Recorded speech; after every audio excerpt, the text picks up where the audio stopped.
I live in a rural area with my elderly grandfather and am his primary caretaker. We have very few neighbors, no sidewalks, a small town.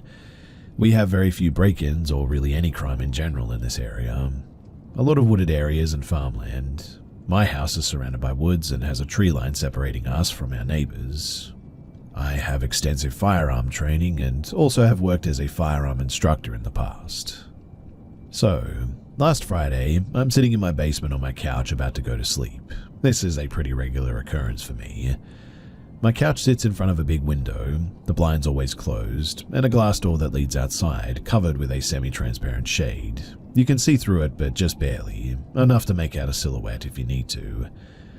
Now, it was about almost 11 p.m. and I was watching a movie with headphones on when I thought that I heard a noise outside, which is a bit weird considering that I was wearing headphones with the volume up pretty high. So I took off the headphones to listen more closely.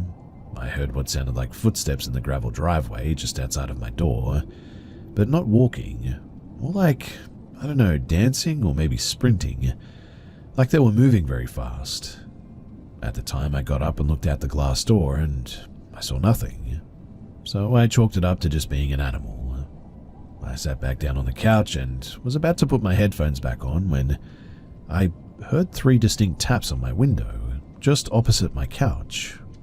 Naturally, I'm a bit startled by that because no one I know is going to do that. They would call me or just knock on my door, especially this late at night. As I stand up again, I hear the gravel in the driveway rustling again, this time louder and as if somebody is running away. The direction that I heard them running is directly into a briar patch and densely wooded area. So I grab my rifle that I keep in the closet just beside the basement door, and I step outside. Using the flashlight attached to the rifle, I scan the tree line looking for possible threats because I'm convinced at this point that some people are here to rob me. I see nothing and go back inside thinking that maybe still, probably more trying to convince myself that it could have been an animal of some sort. At this point, I turn off all the lights inside and just sort of stand behind the glass door with the shade, with the outside floodlights on. This way I could see outside and nobody could see in, just sort of watching. I was making sure everything was okay before I had to go to bed. It's extremely quiet outside, like in scary movies when they say even the bugs and the birds are silent. That was now occurring. Not a cricket or a locust, not anything was making a sound. As I'm almost ready to give up and say it was just my imagination, I see a flicker of light in the woods in front of me. If I had to guess, it was maybe the size of a dime, like a reflection of my house lights into metal or something, followed by the bushes rustling. So once again, I step outside and yell, "Hey," seeing if I could scare who or whatever it was away. And that was when I hear a loud whisper. That's the best way that I can describe it anyway. It was a whisper, but loud enough for me to hear it from about 100 feet away say, "Hey," back to me. I'm freaked out because I now realize that it's another person. So I shoulder my rifle, point the mounted flashlight back into the woods again, and yell back to them, "Wrong house, dude. Get out of my property unless you want to die tonight," or something along those lines. At that moment, to my right, I hear a person whistle softly. It sounded kind of like they were mimicking a bird, 2 soft whistles, coming from the same tree line just further to the right. At that point, I turn and aim my rifle about 20 feet short and to the left of the tree line, not in the exact direction of the noises in case it was just some dumb kids just pulling a prank or something, and fire 5 shots into the ground to scare whoever it was away. I kept the flashlight pointed at the tree line, scanning for any movement. My neighbor's dog started barking, I assume at the gunshots. I never saw any movement, anyone scattering, never heard footsteps running away, nothing at all. So I walked down to the right side where the whistle came from. The woods are not as dense there as there are no briar bushes there, and I continued to look through the woods looking for any sign of people, I guess, but I still never saw anyone. As I'm walking back up to my house, wondering what the heck just happened, my grandfather, 84, meets me at the door asking me what had happened. He is still of sound mind, but just not so much physically. So I explained to him what had happened, loaded his revolver and set it by his bedside in case someone tried to break in during the night. We sleep on opposite ends of the house and on separate floors, so I thought that this was the safest option. After I get him back to bed, I go to the upstairs kitchen and I get a bottle of water from the fridge. As I close the refrigerator door, I hear footsteps, but this time on the roof of our two-story home. The lowest point of our roof would require a ladder to access it. I mean, an Olympic high jumper couldn't make that leap. My whole body is covered in chills at this point. The hair on the back of my neck is standing up. Utter fear is the best way to explain it. My grandfather, being almost deaf, of course didn't hear it, and I'm sure he was already back asleep anyway, but I instantly froze, listening. The footsteps were heavy, grown man-sized at least. They were walking slowly from his room to the kitchen area where I'm at. There's a skylight on the roof of the kitchen, so I remain still and look up towards it, praying that nothing would be looking back at me. I waited a few minutes, the footsteps continued, back and forth from one side of the house to the other. I decided to run back downstairs, and quickly I grab my rifle and run outside, not knowing at this point who or what I'm dealing with, just relying on my training to be able to neutralize the threat if I need to. I try to calm myself, focusing on controlling my breath, as I go to the front yard and begin to scan the roof with my weapons-mounted flashlight. Again, I see nothing. I walk around the house, scanning the trees and the roof for any signs of anyone or anything, but I saw nothing. I repeated this twice, yelling out a few times, "I don't know what you are, but you better get the heck out of here." And eventually I just gave up. Returning inside to watch some TV with my rifle in hand all night now, I sat there and really, that was the end of it. No weird or unnatural occurrences since that night. Needless to say, the last few nights have been a bit rough for me with little to no sleep. I'm still unsure exactly what happened, and I mean, I've never had any hallucinations before. I'm not sure even hallucinations could be that real. I told some family and friends what had happened, and they all kind of brushed it off. They said that I could have imagined the footsteps, or the whistle could have been a bird. It was kids playing a prank, stuff like that. But I just am not so sure about that. All of this has left me wondering a few things. Am I crazy? Did I actually hallucinate all of it? If I did, why did the hallucinations only last for like one night? Could it have been an extremely well-executed prank? Well, I guess. Although I'm really not sure who would have done that and not have jumped out with cameras after or something, announcing that it was a prank. The whistle could have been a bird noise, sure. I'm not a bird expert by any means. But the loud whispering of hay or the distinct loud footsteps on the roof afterward, I really don't think birds can speak or are like 200 plus pounds. Anyways, that's my story. It's the first possible cryptid encounter that I've ever had, or paranormal or whatever. I've experienced some weird, unexplainable things in my past, but I'm definitely a skeptic at best as far as paranormal things go. But that encounter, it definitely freaked me out and has me questioning things, even now.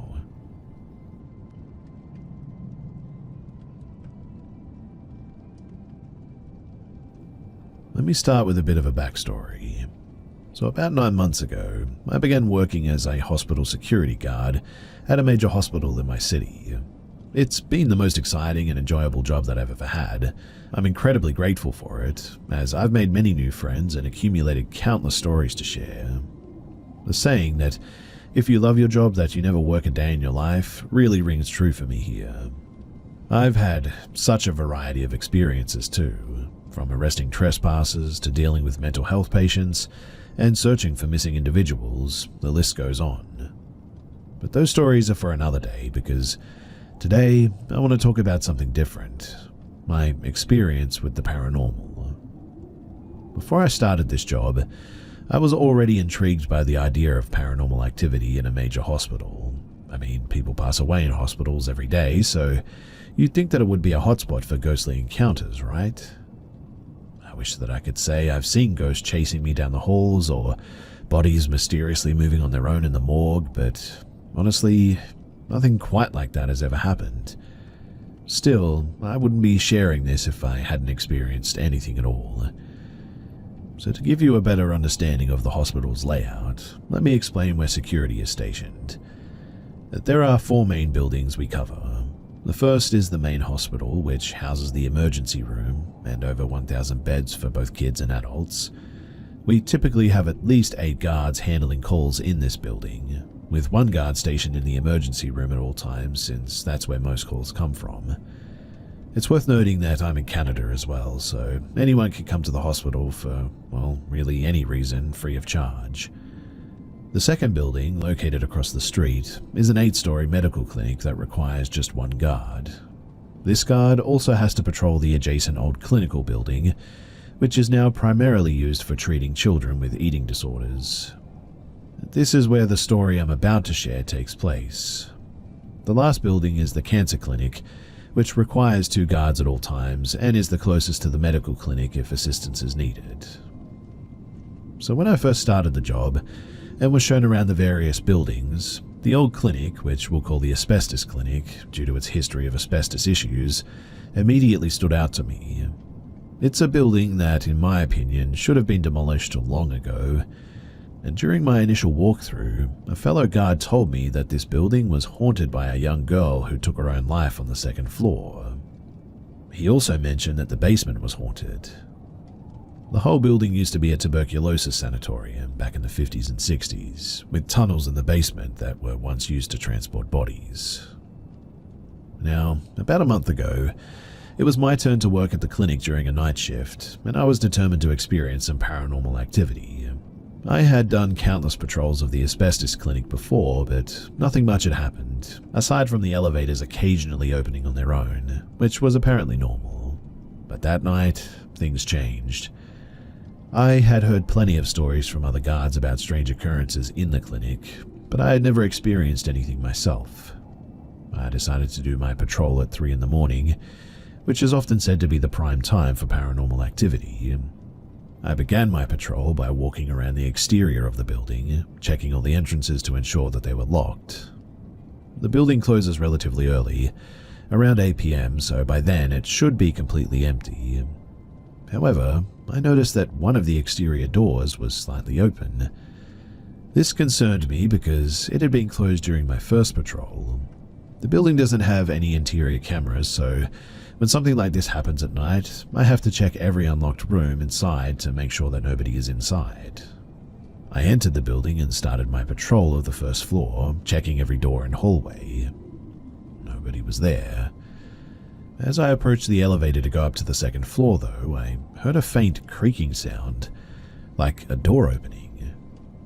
At that, I immediately radioed my team lead, informing her that I had found an open door and was hearing noises. I told her that I was going to conduct a thorough patrol, and she sent one of the guards from the cancer clinic, Fred, to assist me. After searching the 1st floor again and finding nothing, Fred arrived. He told me that he would start searching the 3rd and 4th floors while I covered the 2nd floor and basement. As I was searching the 2nd floor, I heard the same creaking noise again, the sound of a door opening, I think. I radioed Fred to come down, still not considering the possibility of anything paranormal. We've had incidents of homeless people breaking in to find a place to sleep, and though it's rare for them to target the asbestos clinic since it's usually locked, it has happened before. We searched every room on the 2nd floor, but in the end we found nothing. After thoroughly checking the entire clinic, we concluded that nobody was inside. Fred returned to the cancer clinic, and my team lead made a joke that it was probably just a ghost. And that got me thinking, this might be the perfect time to continue my ghost hunting. So I went back into the building, determined to capture some activity. I sat down in a chair on the 2nd floor, and I began waiting to see if anything would happen. After about 10 minutes of nothing, I got bored and I decided to head down to the basement. Now, the basement is an eerie place, let me tell you, filled with tunnels that mostly lead to nowhere now. I decided to explore one of them since I had never done it before, and this seemed like the perfect time. Once I exited the elevator, I made my way to one of the locked doors leading to the longest tunnel. Most of the tunnels were completely blocked off, but this one stretched on and on. I unlocked the door and ventured down the tunnel, taking note of my radio beeping to indicate that it had lost signal, a common issue in the basement areas here. As I reached the end of the tunnel, my flashlight started to flicker. I decided to stand still and listen for a bit, and to my shock, I heard a blood-curdling female scream coming from the start of the tunnel. At that, I nearly jumped out of my skin. I turned around, pointing my flickering flashlight back toward the entrance, and started running toward the scream. When I reached the entrance, I tried to radio my team lead, but my radio was still out of signal. I looked around the basement and noticed that one of the doors was open. This door was supposed to be locked, which only security have access to the keys for. I looked inside of the room, but nobody was there. My heart was racing, obviously, and so I closed the door and headed back upstairs to get a radio signal. I was still unsure if I had experienced something paranormal or if somebody had actually broken in, but once I got back to the main floor, I radioed my team lead to let her know what had happened. She sent Fred back to help me investigate the source of the scream. When we arrived, we went back to the basement. I showed him the room that had been opened, and we both noticed a very distinct and strong smell. Something like that of a decomposing body. Having spent time in the hospital morgue, I was all too familiar with that smell, and we searched the room, but we couldn't find anything. Fred joked that the room might have been used for tuberculosis patients who didn't make it, but in truth, none of us were sure what that room had been used for. We determined that everything was fine, and I decided that I'd spend enough time in the asbestos clinic for one night. Ever since that experience, though, I've sort of rushed through my patrols in that basement, as that smell still lingers every time I pass that room. So, what do you think? Was this a paranormal experience or something else? Should I investigate further, or should I just let it be? Can you name every single subscription that you have? I know I can't name all of mine, and I'm not alone, because I just learned that over 74% of people have subscriptions that they've forgotten all about. With Rocket Money, though, I don't have to remember every subscription or worry about forgetting any either, because I can see them all laid out right in front of me. Rocket Money is a personal finance app that helps find and cancel your unwanted subscriptions. It also monitors your spending and helps lower your bills so you can grow your savings. Rocket Money's dashboard gives you a clear view of your expenses across all of your accounts. Easily create a personalized budget with custom categories to help keep your spending on track. See your monthly spending trends in each category to know exactly where your money is going. Get alerts if bills increase in price, there's unusual spending activity, or if you're close to going over budget. The new goals feature automatically saves money for you without you having to think about it. Whether your goal is to pay off a credit card, put away money for a house, or just build your savings, Rocket Money makes it easy. Honestly too, I've saved my fair share of money using Rocket Money to cancel a few subscriptions that I didn't even remember that I had. One of which was a D&D map-making subscription that I'd forgotten all about and was still paying for on a monthly basis. It was awesome to fix that up and to finally have that peace of mind too, that I wasn't forgetting anything any longer. Rocket Money will even try to negotiate lower bills for you, sometimes by up to 20%. They automatically scan your bills to find opportunities to save, then you can ask them to negotiate for you, and they'll deal with the customer service. Rocket Money has over 5 million users and has saved a total of $500 million in cancelled subscriptions, saving members up to $740 a year when using all of the app's features. So, stop wasting money on things you don't use. Cancel your unwanted subscriptions by going to rocketmoney.com/scared. That's rocketmoney.com/scared. rocketmoney.com/scared. My first experience with the paranormal was actually a string of experiences. I was 16 and my family had just moved into a new home. Honestly, I really loved that house too. I had my own room that I picked myself, and I didn't feel any kind of hesitance while unpacking and decorating to make myself feel more at home. Everything was great. At least for the first week, that is. After school, I would get home with my little brother about an hour before my mum. And one day, I was the first one into the home. I threw my bag onto the kitchen table and found my cat stood frozen, staring at a door in the kitchen that led to our garage. I spoke to my cat. "Hey, what are you doing?" I walked towards him, but before I could touch him, a woman's scream came from the garage, and my cat literally sprinted from the room. I followed at that, taking my little brother with me outside and calling my mum. My brother insisted that he didn't hear anything though, and my mum suggested that I must have imagined it, but I knew that it was real because, well, my cat reacted like that.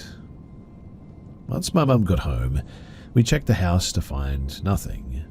She suggested that I was stressed and watching too many scary movies. I didn't bother to argue any further. I could tell that I wasn't going to be believed, so I grabbed my bag and walked to my bedroom at the end of the hall. I stood in the doorway, freezing in my tracks. My closet door was slid open and hanging from its track, as if someone had tried to pull it off, and my pillow was standing in the middle of the room, a flat, flimsy pillow that I couldn't get to stand even if I wanted to. I yelled for my mum. "Someone's been in my room," I accused. She came back, my little brother trailing behind her. I pointed in the room, only to find the pillow now laying flat, as it should have been the whole time. "You must have knocked it off the bed when you woke up this morning." She brushed it off, but I knew that I hadn't, and even if I had, how was it standing like that? I played with the pillow for like several minutes, trying to mimic the position that it had been in, but I just couldn't get it to happen again. I mean, it just seemed impossible to me.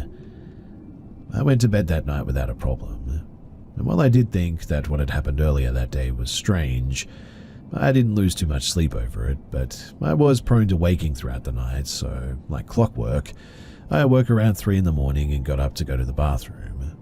When I returned to my doorway and to my bedroom, I froze.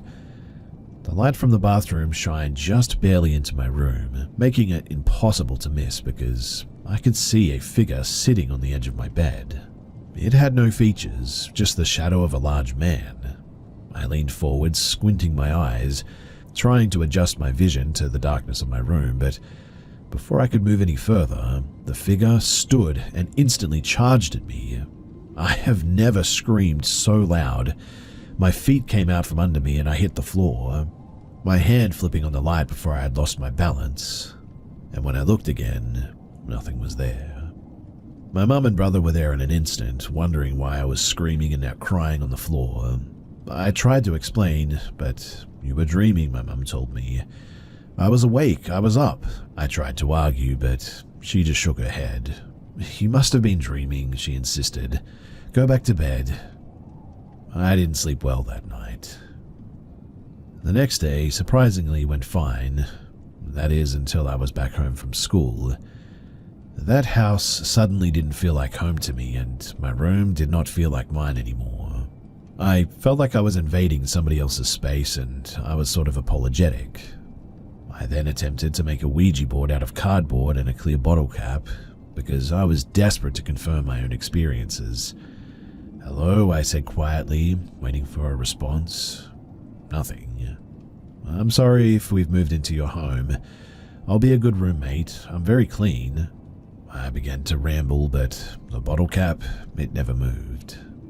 I started to feel silly, looking down at the makeshift board.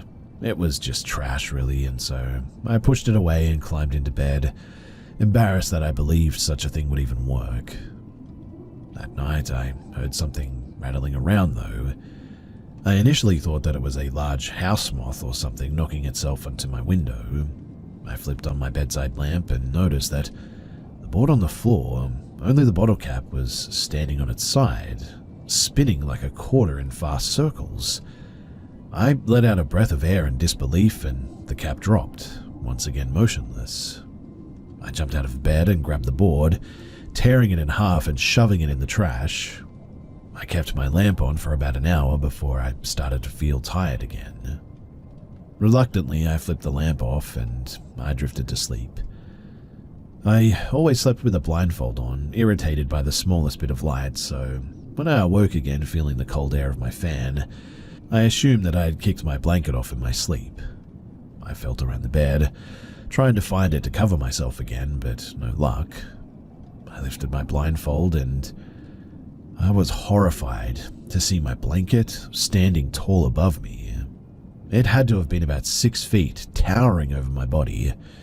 I moved quickly, attempting to throw my feet to the side and run to the door, but the blanket fell, and I was forced back to my mattress, a weight suddenly suffocating me, as if somebody had just laid on top of me.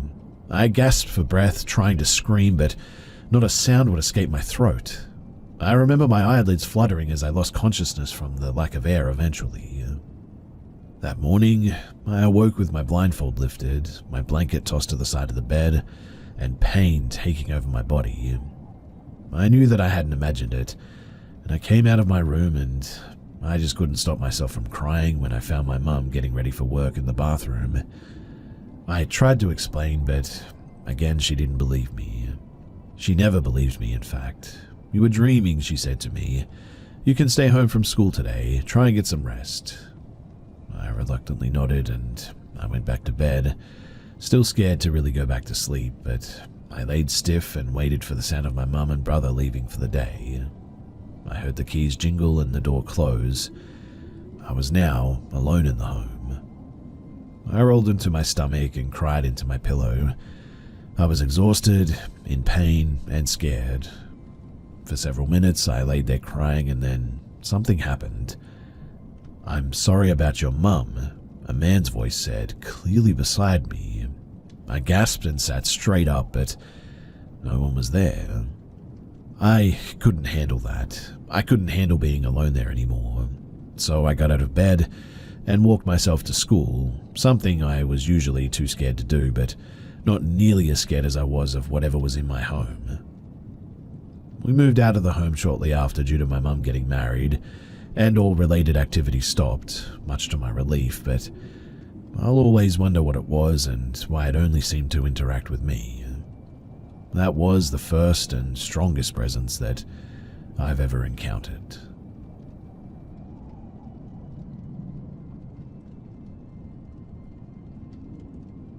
Wendigo, boohags, the wampus, nobby, the skunk ape, all these cryptids have crept in and out of Carolina's and Appalachia's history for centuries, most of which can be quickly disregarded as myth or paranoia. One thing that has always bothered me, though, is when you compare the folklore of Scotland to Appalachia. The names may be different, but the stories and the creatures are the same. When Pangea split, the Scottish Highlands and Appalachia were the same place. Compare these stories with the Atlas Mountains of Morocco, also the same place, and you'll reach the same conclusion. Rural North Carolina is ripe with superstition and always has been, from the flat plains of the Sandhills to the rolling muggy Piedmont area. From Crybaby Bridge to the Devil's Tramping Ground, the supernatural and unexplained grasps the very heart of rural North Carolinas. Now, I admit that the not deer may very well have been a hallucination. But my question for you is, can more than one person have the same hallucination? I am not and never have claimed to be an expert on the paranormal or the occult. Despite my skepticism and belief in my own ability to protect myself, I do believe that something lurks in these woods, and I don't think there's anything anyone or I can do to stop it. Growing up in rural NC, people were always superstitious. The community that I grew up in was a largely agricultural community that still to this day is pretty isolated. My hometown has one gas station, no grocery stores, a population of 161, and one caution light at the crossroads. To have fun, we did the typical things that you'd expect southern kids to do. We rode ATVs, swam in the local ponds, drank cheap booze, and yes, occasionally we'd harass the local cows. I still to this day have never seen some cow tip, but I digress. One thing we used to do growing up, though, is go snipe hunting. It's a prank that you always play on an outsider or a new kid to the group who'd never played the game before. A snipe is a small flightless bird common, or to the story passed down claimed, in the Carolinas that's relatively easy to catch. The premise is simple. The group and the unsuspecting butt-of-the-joke player would walk as far as you could into the woods. The player being pranked would be given a trash bag to carry. That player was supposed to hold the bag to the ground for as long as it takes while the rest of the group chased the snipe into the bag. However, the catch was as simple as it was mean. The group, after leading the new player into the woods, would abandon him in the woods. Usually the player would get the hint and come walking back relatively soon. I was, unfortunately, the player being pranked on April 18th of 2005, my 11th birthday. I had been inducted into this awful game by 3 of my older cousins and their group of friends. I just wanted to be a part of these 8th and 9th graders groups so bad that I would have done anything, to be honest. Living there, I had one neighbor to my right who was my widowed uncle, and then not another house in sight. Really just tobacco and soybeans as far as the eye could see. These were my closest friends and the only kids that I ever hung out with. To give you a little bit of perspective on just how small our community is, my graduating high school class in 2012, it had 21 students in it in total. My entire high school, grades 9 to 12, did not equal to 1/20th of the size of my wife's graduating class. Anyway, so I'm standing in the middle of this swampy, muggy, moss-covered, dark forest waiting for my friends to chase a small bird into my trash bag. It's just past dawn and the woods are getting darker and darker every minute. We were never allowed to go into the woods at night growing up. I was no novice to the woods. I was a Boy Scout my entire life up to this point, and had traveled through most of the woods in my area. The woods, they can be a weird place though. Even during the brightest time of the day, take a moment to look into them as you drive. Despite the brightness, you can never see more than 15 to maybe 20 feet into the woods from the street before it gets dark again. When the sun sets, even if the moon is full, the woods become an eerily dark place very quickly. Have you ever heard a deer make a distress signal to another deer? It almost sounds like a loud sneeze with a slight whistle to it. It's pretty distinct and actually a little bit funny to hear. Like the deer is telling his friends, "Yo, there's a kid over here holding a bag, let's bounce." Anyway, I heard a quick 2 of these sounds and chuckled to myself as I kept holding that trash bag.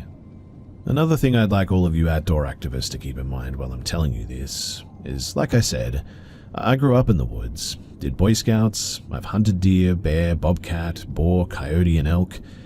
It's not the sounds of the forest that should bother you though. It's actually the absence of sounds that really should bother you. Animals like owls, other raptor species, crickets, beavers, cicadas, etc. are not inadvertently scared of humans. I mean, sure, if you walk within 3 feet of the crickets in that area, they'll definitely stop chirping. But the area all around you will still be louder than your TV at 50% with crickets, owls, and cicadas. Anyway, after about 3 hours in the woods, I began to get tired and sat down with my back against a large pine tree. I was starting to get the idea that this was a bit of a joke as I hadn't heard my friends yelling for hours at this point. The crickets chirping and the owl hooting were actually really relaxing and peaceful, and if I wasn't soaked and wet, I probably could have really just slept there that night. It's pitch black in these woods, loud as any night before, and I'm alone with a few owls, crickets, and cicadas. But at the drop of a pin without a moment's notice, suddenly, there's just dead silence. No crickets chirping, no owls hooting, no cicadas singing. It took a few moments for me to realize how quiet it actually became. I looked around, but it was obviously useless. Nothing but really blackness in every direction. Growing up hunting with my grandfather, I was always taught to be quieter than your heartbeat, especially when the woods go quiet like this. It usually means that a predator is around, like a black bear, maybe a bobcat, or perhaps a coyote or something. I slowed my breathing until I could hear my heart slowly beat and beat and beat again. But I never heard a sound. No steps in the leaves, no bear marking a tree, no coyote huffing and puffing. I listened so intently to the point that all I could hear was the echo of my heartbeat getting faster in my own ears. But then, a whistle. This had to have been a human whistle though. It was so clear and had rhythm. Like, imagine a cowboy calling in a herd. It was a bit like that. It was a quick whip whistle that was no more than maybe 25, 30 feet behind me. I assumed it was one of my cousins looking for me, but for some reason, every fiber in my being told me to not move and to not turn around. Do not make a sound was the only thing going through my head at the time.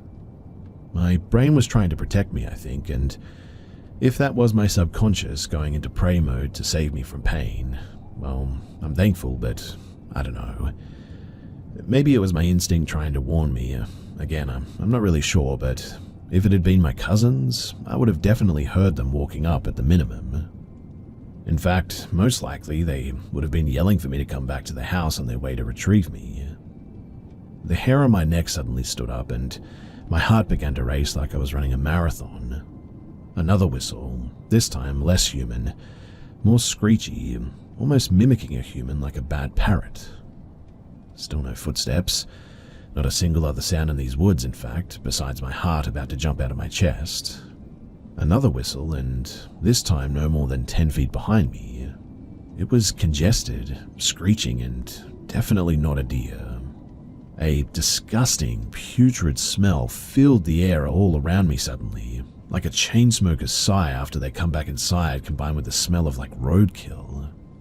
Then, dead silence again. I couldn't have moved an inch, even if you had offered to pay me $1 million at this stage. I swear my mind went into prey mode. I was already dead. No point in struggling and making it worse. I sat with my back against that pine tree for at least 45 minutes, taking as small of breaths as I could and being absolutely as quiet as I could, but dead silence still. I must have sat there for 45 minutes or so, and then the smell disappeared, the crickets began to chirp once more, the owl who had been silently observing what I thought was going to be my demise from above let out a single hoot, the cicadas began to sing, and my stomach finally settled back into my chest. I thought to myself that I've got to get out of these woods, so I drop the trash bag and stand up and begin my roughly 1 mile walk back home. As that bag hits the ground and I take my first step, dead silence again. I, standing at this point, begin the process all over of being dead still, but this time, no whistle. This time, just a single deep breath, probably inches behind me, and again that putrid smell. With every muscle in my body telling me not to, I still turned my head a little bit around to look at the pine tree behind me. Antlers were wrapping around both sides of the tree, only inches from where my shoulders sat. Then a single tone, the quietest, calmest, warmest, most enticing, welcoming, short, and sweet whistle that I think I've ever heard. Instantly, though, the crickets went berserk, like summer instantly became winter. The owls invited friends and they were all screaming. The cicadas were no longer singing, they were just belting. At that, I turned, and I just ran with everything that I had in my body left. Every 10 or so feet, I'd glance over my shoulder. Not a footstep in pursuit. No antler moving, nothing. Just the absolute chaos and echo of the woods in utter darkness. I finally made it to the clearing of the pasture and hop under the electric fence. The woods are still screaming at me to run, but I've got to catch my breath. Then there's dead silence again. A single whistle comes from the woods no more than just beyond the first set of trees, and when I hear that, I run all the way home and I never look back. I get home at around 7:30 a.m. and the sun is coming up finally. All my cousins and friends are passed out on the couch after an all-nighter Halo session. I sit down and lean my head back to try and forget and just sleep. I'm starting to finally daze off when I look out the window towards the woods. It's still just as dark in those woods as it was the night before, but out of the corner of my eye, I see something black, so I jump up and wake my cousin Daniel to get his rifle with a scope. He laughs his head off and he hands me the Ruger, because apparently the black trash bag that I had left in the woods somehow had made its way out.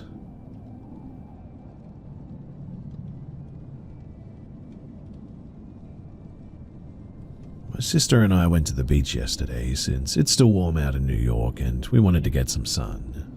Since it's after Labor Day and schools are back in session, there are no lifeguards there and really it's pretty isolated. We arrived around 11 in the morning and there was a couple sitting near us, as well as a man who was walking in the sand with his headphones in. Around 1 p.m, the couple who was sitting near us left the beach. The man who was walking in the sand was still there, and further in the distance were two women sitting on their beach chairs. My sister was sitting in her beach chair, and I decided to lay on my stomach to get the back of my body more tanned. When all of a sudden I hear my sister say in a very fearful voice to me, "There's a man coming toward us." But the man who was walking the beach with his headphones in came walking toward us, swinging his arms back and forth. I immediately got up, and he was now on the edge of my beach blanket. Both my sister and I panicked in the moment and basically froze. I asked him if he needed something, but he didn't say anything. He just stared at my sister and me. My sister said, "Let's get our belongings and let's just go." We got off our beach blanket and we exited the beach, but the whole encounter really had my sister and I shaken up. I mean, I don't know what he was going to do to us, or if he would have been waiting for us in the parking lot or what, but the look in his eyes is something I'll never forget. We immediately contacted the police after this and we filed a report.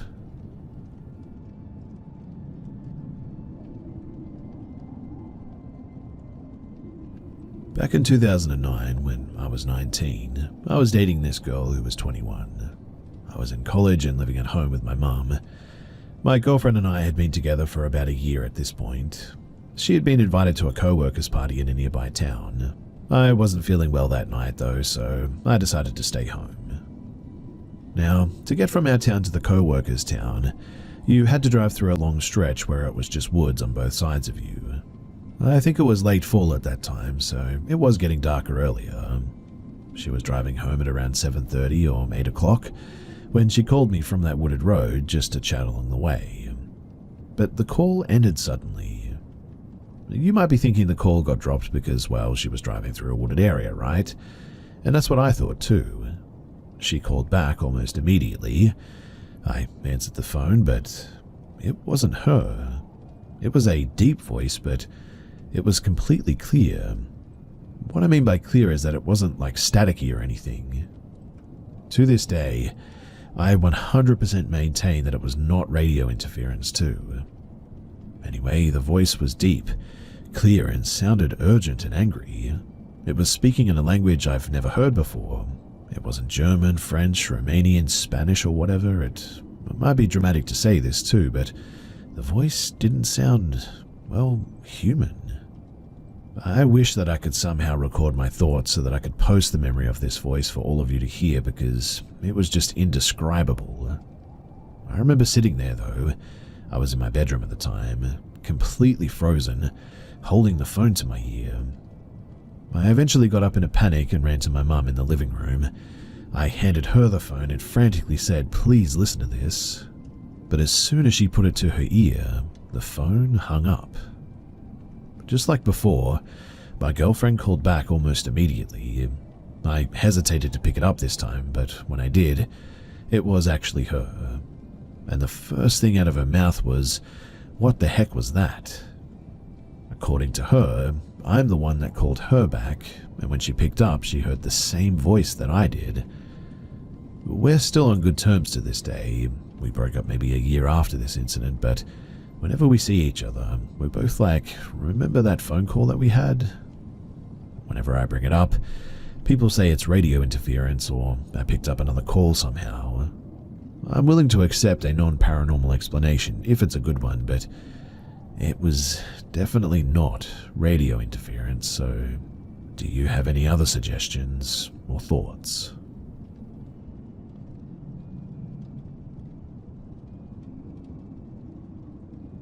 So I don't encounter much these days regarding the paranormal. However, I remember a distinct day as a kid that I'll never forget. My grandmother of Vietnamese descent used to tell stories of her ability to sense the presence of unearthly beings dating all the way back to her childhood.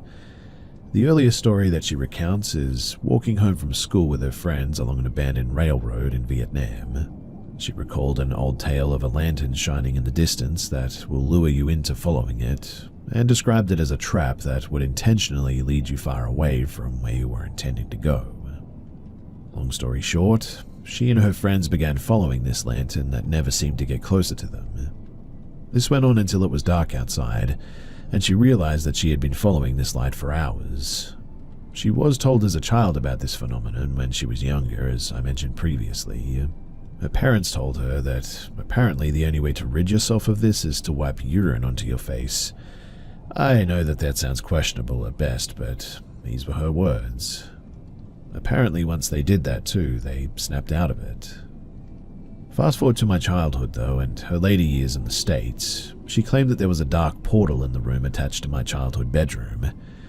I'm not sure why she chose to mention this at a family dinner of all places, but our family was very open about these things as my entire dad's side was practicing Buddhism and believed in these things. Well, one day when I was 14 or so, I decided to ditch summer camp and walk home. About 2 miles, I think, and I got home at around mid-afternoon.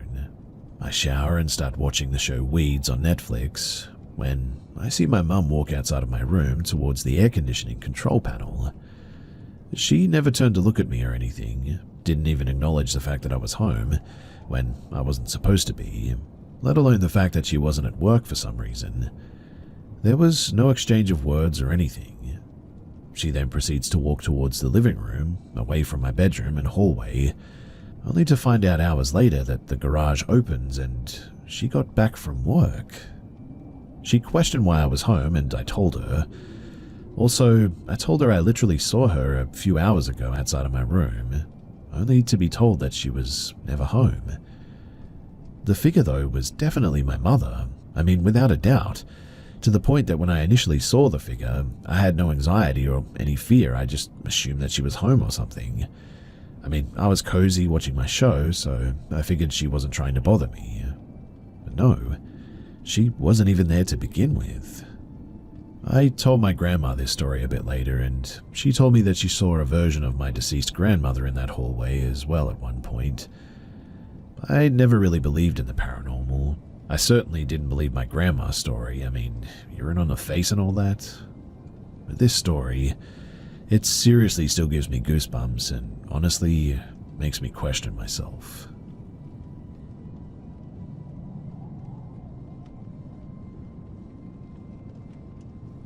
So I moved with my mum to her new boyfriend's when I was 11.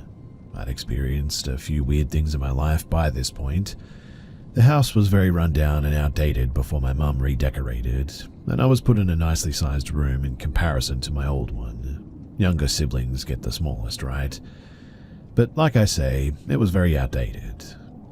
I'd had a few nights here and felt uneasy, I guess, but I assumed that was due to the drastic change me and my mum went through. I'd heard banging, running up the stairs, you name it. Anyway, it was day. I often caught glimpses of something through the crack of my door and had a look, but nothing was ever there. I got into the habit of looking through the crack and then entering my room. So I did just that, saw nothing through the crack and then entered my room. But I froze in place because there stood a woman with dark, permed hair. She was facing away from me, but I could tell that she was old by her arms and posture. She was stood near my window at the right side of my bed. Naturally, I was terrified and glad that I slept on the left. I ran down in a panic and screaming and told my mum that I saw an elderly lady in my room. She didn't quite believe me at first, but was freaked out too. We left it there so that we didn't scare ourselves too much. A few days passed and I walked in from school to my mum in the kitchen. She said that she'd spoken to the neighbor about me seeing an old lady in my room. The neighbor said how there was a lady that lived there before my mum's boyfriend moved in, and her bedroom was the one that I was staying in. And apparently, she had died in my bedroom and was discovered a few days later. So that was creepy. That didn't freak me out too much, I guess, as that is the case for most houses. What scared me, though, was when Mum asked me what color was her hair. I thought that it was weird that she asked me, but I said, funnily enough, she had dark hair instead of grey. Mum's face instantly dropped and said the neighbor told her that she used to dye her hair dark into her later years. I didn't believe her and thought that she was just trying to freak me out, so I ended up trying to call her bluff. Mum tried to scare me most days for her entertainment, but she insisted the conversation happened. I was skeptical until my mum decorated my room. The wardrobe, it was full of old ladies' clothes and men's shoes, and under the carpet, and I swear that this is true, to the right of my bed by the window, there was a patch of decomposition staining. Gross, right? Safe to say my mum's boyfriend is gross, and I hated that room forever after.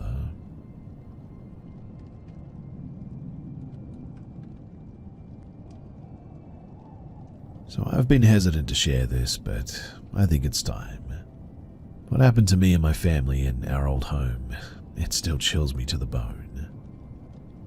A few years ago, my family moved into a large old house that had been in my family for generations. It's a beautiful place with a lot of character, but from the moment that we moved in, something always felt off. The first sign was the constant feeling of just being watched. We would frequently hear footsteps when nobody was around, and doors would open and close on their own too. My parents brushed it off as the house settling or old plumbing and all that, but I certainly wasn't convinced. And one night, I was home alone while my parents were out. I was in the living room watching some TV when I heard someone calling my name from upstairs. Honestly, it sounded like my mum, but when I went up to check, the house was obviously empty. I called out but got no response. I checked every room, but nobody was there. A few nights later, while I was trying to sleep, I felt a cold hand touch my shoulder. I turned around to find nothing but the dark, empty room. My heart was racing though, and I barely slept that night.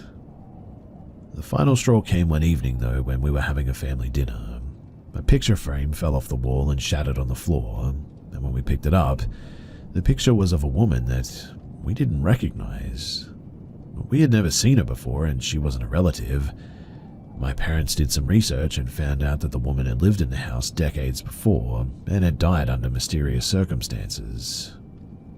Since then, we've had the house blessed and tried to ignore the strange occurrences, but the feeling of unease just never fully went away. I still wonder who or what was trying to communicate with us there, and I'm wondering if anybody else has experienced something like this. I would love to hear your thoughts, or if you have any advice on dealing with a haunting, because honestly, I have no idea.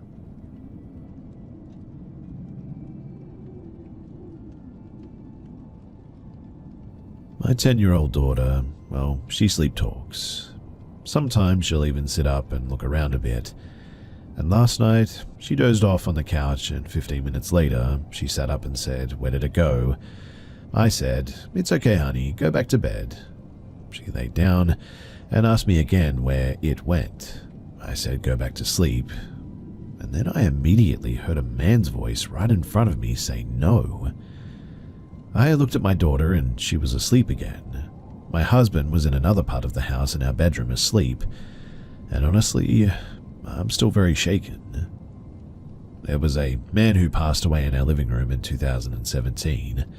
There was also a man who shot his wife in the head with a shotgun in 1986 in the driveway across the street. We also live by a cemetery, like next door I mean. I never really felt spooked as well until, well, last night, and I haven't slept.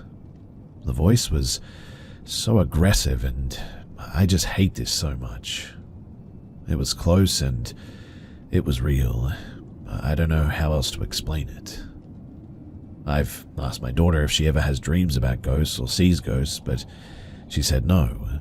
I asked if she thought the house was haunted, and she said, "Well, there are the dimes." I forgot about the dimes. Apparently they fall on her. She has so many dimes now because of this too. We rarely use cash though, and she has a reloadable cash card, so we have no idea where they came from.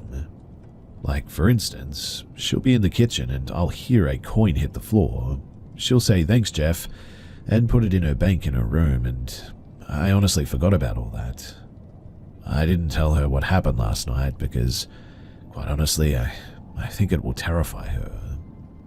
The dogs too, we have 3 boxer dogs that heard it as well. When I told my husband about what had happened, he asked me if that's why the girls woke him up scratching at the bedroom door trying to get out. They usually all pile in bed with us. I heard them scratching at the door, but not until much later, and I had gotten up after my heart calmed down and decided to go pee once more before crashing for the night. The dogs, though, they never do this. They go to bed when he goes to bed, and they stay there all night. Also, just now my daughter actually said to me, "Do you think people can talk to ghosts?" Do consider that we went to the new Beetlejuice movie after school yesterday, so that could be related, but I said, well, anything's possible. My grandpa always said, if someone said that they saw this or that, never dismiss it because, well, you just never know. My daughter then said, isn't he the grandpa that worked in the Air Force at Roswell's, the alien place? I said, yeah, Roswell. She asked, did he believe in aliens and ghosts? I replied, oh, yeah, he had an author that he loved that talked about supernatural encounters all the time. I cannot remember his name, but my grandma would say that he was crazy when he'd bring this sort of thing up. She said, well, she wasn't lucky enough to see that sort of stuff, I guess. I said, why do you ask? And she said, oh, I was just curious. Also, Jeff, the man who died in our house, he was a nice guy and a bit of a family friend. We've always said Jeff jokingly, and we've agreed that if he were to do anything, that he's obviously nice, if he's leaving us money. The voice I heard was forceful, though, and almost angry. Nothing has happened since then, and my daughter has seemed unfazed. I've also been sleeping a lot better. Well, after a couple of days, that is.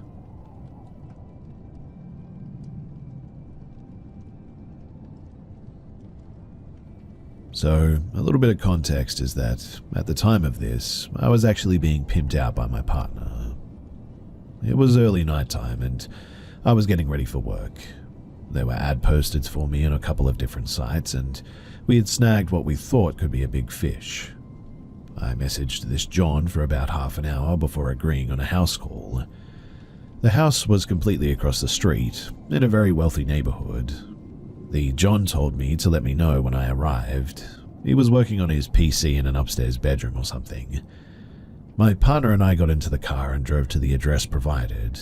He always waited nearby while I worked, but when we arrived at this house, we both felt, well, really uneasy. I messaged the John once I was in the driveway, to no response. I got out and started to approach the door, and my partner came with me. The door was large and made of heavy wood, with a fancy frosted glass window in the center. When I knocked, I realized that it was actually ajar. The hairs on the back of my neck stood up as I slowly pushed the door open wide. The interior of the house confused me further, though. I was faced with a short hallway leading into a grand living space. There was a beautiful fireplace in the center, complete with a crackling fire going. To my left, I noticed a dark doorway. But the strangest thing of all was the lack of furniture. From the front door where I stood, I could see nearly the entire living room. There wasn't even a single chair. No photos on the wall, nothing but the fire in the fireplace. I stood frozen in the doorway for a moment. My partner stepped past me into the house. I started to flee, but curiosity and fear kept me locked in place. He stepped forward and looked into the doorway to the left. He recoiled a bit and shouted, "Hello, hello," a few times. He turned to me and shoved me out of the doorway, and at this point, I found my legs again and sprinted to the car. We drove in stunned silence for a moment until we stopped at an all-night pharmacy. I asked softly, "What was in that room?" He said, very slowly, "An air mattress with 2 people on it, sleeping. Well, I hope."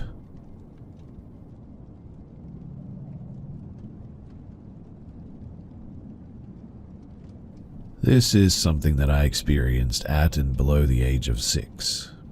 It's something that I still think about now as a 37-year-old and have some vivid memories of. So, in the first house I lived in, I shared a room with my older brother. It was a small house with tiny rooms, so we slept in bunk beds with me on the bottom. My parents are somewhere on the hoarder spectrum, and as such, there was a lot of stuff packed into our small room. One item in particular was a stuffed Afghan dog that my mum had made. At the time, it felt like it was huge, and it had a very distinct, pointy face with plastic eyes glued on. It was actually stuffed with old tights and made a distinct noise when you moved it. My mum called it Arabella Afghan, and she stayed at the bottom of my bed with some other toys. To add a bit more context too, I was born in 1987. My maternal grandfather died in 1985, and as such never met any of his grandchildren. I remember my mum speaking about him a lot as a kid, saying how old he would have been when his birthday came around and generally telling us about him. I know that she missed him a lot, and she said to me one day that she had regretted not telling him she loved him before he died. Now, I'm not suggesting that this definitely happened, as I know that the imagination of a child can be very active. However, the events that I'm about to tell you at least felt real to young me. So with all that said, here's what happened. Arabella, she would come to life in the night. I would hear the distinct noise of her moving and bury my head under my pillow so that I wouldn't see her, or she wouldn't see me, and just wait until the noise stopped. One night in particular, though, I woke up and felt like I just wanted to be with my parents, so I got out of bed, made myself as small as possible with my eyes shut, and waited for the noise to stop so that I could run to my parents' room. On this occasion, though, a man's voice said, "You're a good boy," then the noise stopped, and I was absolutely terrified, and I ran. Another night, I heard the noise and looked over the end of my bed. Arabella was looking directly at me, which terrified me, so I immediately hid under my covers. I can still picture exactly how it looked in my mind's eye, too, her plastic eyes locked with mine. On one very distinct occasion, I remember playing in my room by myself and a man's voice saying something like, "Don't worry," or "You're okay," although there was no one there. My dad was in the Air Force too and spent a lot of time away when I was very young, and during this time I'm fairly sure that he was in the Falklands and there was no other man in the house. I also remember saying to my mum one day, "Sometimes I hear God talking to me," which must have been where my young brain went to make sense of it all. But it's not really something that I talk about to people. This place, though, felt like it was somewhere that I could talk about it from a neutral standpoint. I do like to think that it was connected to my grandfather in some way, not least because it would have come from a place of love for my brothers and mother, especially seeing as I never got to meet him, but to be honest, I really don't know.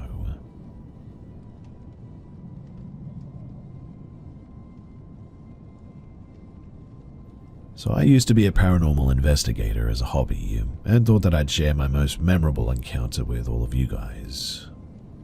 Now, there was a house in Corinth, New York that I investigated several times, partially because we got more interesting stuff there than anywhere else, but mostly because the woman living there was scared of her daughter.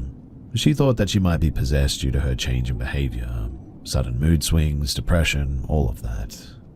This family's home had been in their name for generations, and they knew of 2 people who had died in the home. They also believed that, well, many years ago, somebody had performed some type of witchcraft in the attic. Anyway, let me get to the specific encounter. So my team and I were in the kitchen with her doing an EVP session. We didn't feel much of a presence, and we're getting ready to wrap up the session when suddenly the temperature under the table that we were sitting at felt like it dropped 20 degrees at least. I had a one-touch thermometer with me, so I quickly scanned the air above and below the table, and sure enough, there was a stark difference in the temperature. This woman's mother was one of the people who had passed in the home. In fact, she had died right in the kitchen that we were sitting in, so I looked at the woman and told her that I had a feeling that her mother might be with us, and asked if she had anything she wanted to ask her or anything she wanted to say to her. She started talking. I don't recall much of what she said, but the things I don't remember are sort of irrelevant to this anyway, because what I do remember was when she suddenly paused, looked up and said very softly, "Do do you remember that squirrel we used to feed every day? Do you remember what we called him?" Long story short, I reviewed the audio about a week later, after she asked that question. I could see that there was an audio fluctuation, so I queued it up and listened with headphones on full blast to see if I could hear what was said, and it sounded like Nuthead. It took me a few times listening to it to decide that that was definitely what I was hearing. And well, I went back to the house a few days later to go over the evidence that we captured with her. There was other stuff, but not as compelling, but when we got to this audio clip, I took out a piece of paper and wrote Nuthead on it and hid it so nobody could see. I played the clip for her and asked her to tell me what she heard. After playing the clip, this woman just literally broke down in tears. Instead of waiting for a response with regards to what she had heard, I put the piece of paper down in front of her for her to read, and she started bawling even harder. Because Nuthead was apparently the name that her mother had coined for this squirrel. We talked to her mother that day in that kitchen. It's pretty wild to think about, and I still get goosebumps as I write about it now. This was probably 20 years ago now, but it's something that has stuck with me all this time.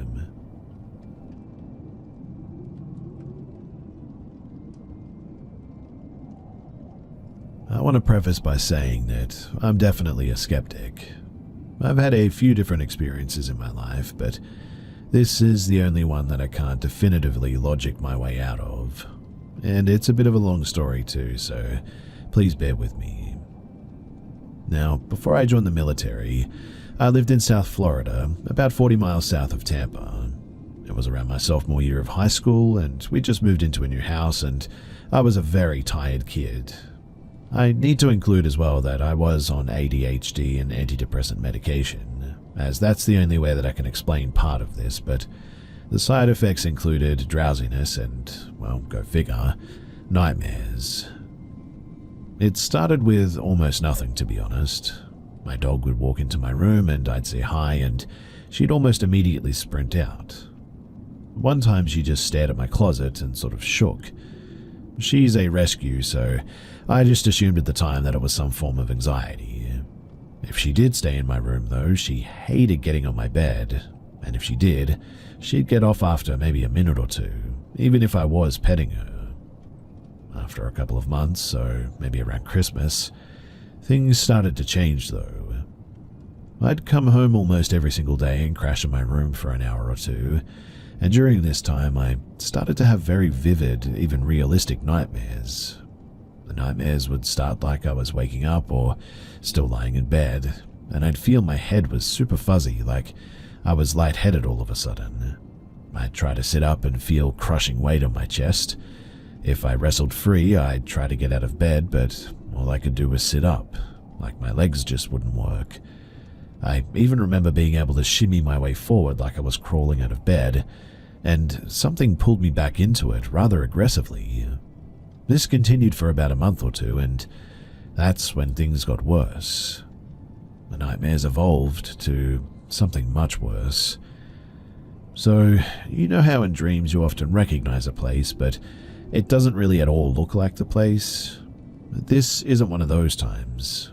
In fact, every detail of my room was exactly how it was normally, only I wasn't dreaming from my perspective. I was sort of looking in. It was a out-of-body experience, I guess you could say, and I would be standing in the middle of my room seeing myself sleep. If my room was messy and, let's say, a red shirt was on the ground before I went to sleep, it was in that exact spot in the nightmare. Backpack by the door, posters on the wall, the whole 9 yards. Anyway, during these nightmares, I'd watch my comforter compress on my chest and feel my breathing become hindered. I'd watch my head on my pillow as it jolted and could feel something hit my face. This particular instance would go on until I graduated high school. Almost every time, my mum would ask why I was such a rough sleeper, because I'd always have red marks on my neck or scratches somewhere. One time it was so distinct on my neck, I could count the fingers or the marks from them. Ever since I joined the military, and I've been on my ship or my apartment, I've never had any experiences like that. even when I visit my home. I will say this though, I've noticed that my dog, to this day, will not stay in my room for very long at all.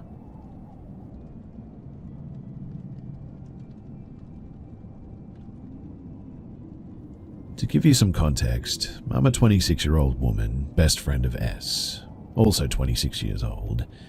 Since her childhood, strange things have been happening with her paternal family, and I have personally witnessed bizarre events on 3 occasions.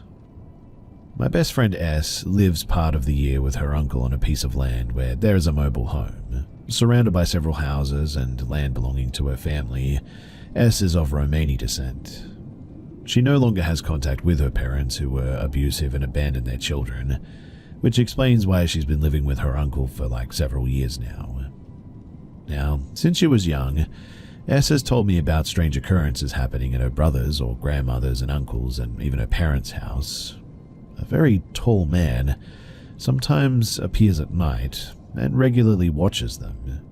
These appearances occur randomly, whether it's raining, windy, snowing in summer or winter. This man, whose face is always unrecognizable, seems to stand in certain spots to spy on them late at night. At first glance, this could be dismissed as a case of stalking, I admit, but what is truly unsettling is that this man has been around for not just 1 or 2 years, but since the childhood of S's aunts and uncles. This man has been tracking them for generations, it seems. The strangest thing of all, though, is that every time someone tries to confront him, it's impossible to get close. The man seems to move away very quickly without running, and sometimes he completely disappears when he is actively searched for. For instance, S's cousin once tried to catch him, but whenever he went out with friends or uncles, this man had completely vanished. What makes this situation even more disturbing, though, is that whenever he appears, there is an intense feeling of discomfort that affects everyone, even those far from the area where he is seen. Now, the first time S saw him, she was 6 years old and had gotten up to drink a glass of water. She saw a man standing very close to the patio door. To give you an idea of how tall he is, she could only see his shoulders, not his head. She called her mother, who also saw him and was frozen in fear. The family dog at the time began whining. After several minutes, this man backed away and hid or, disappeared.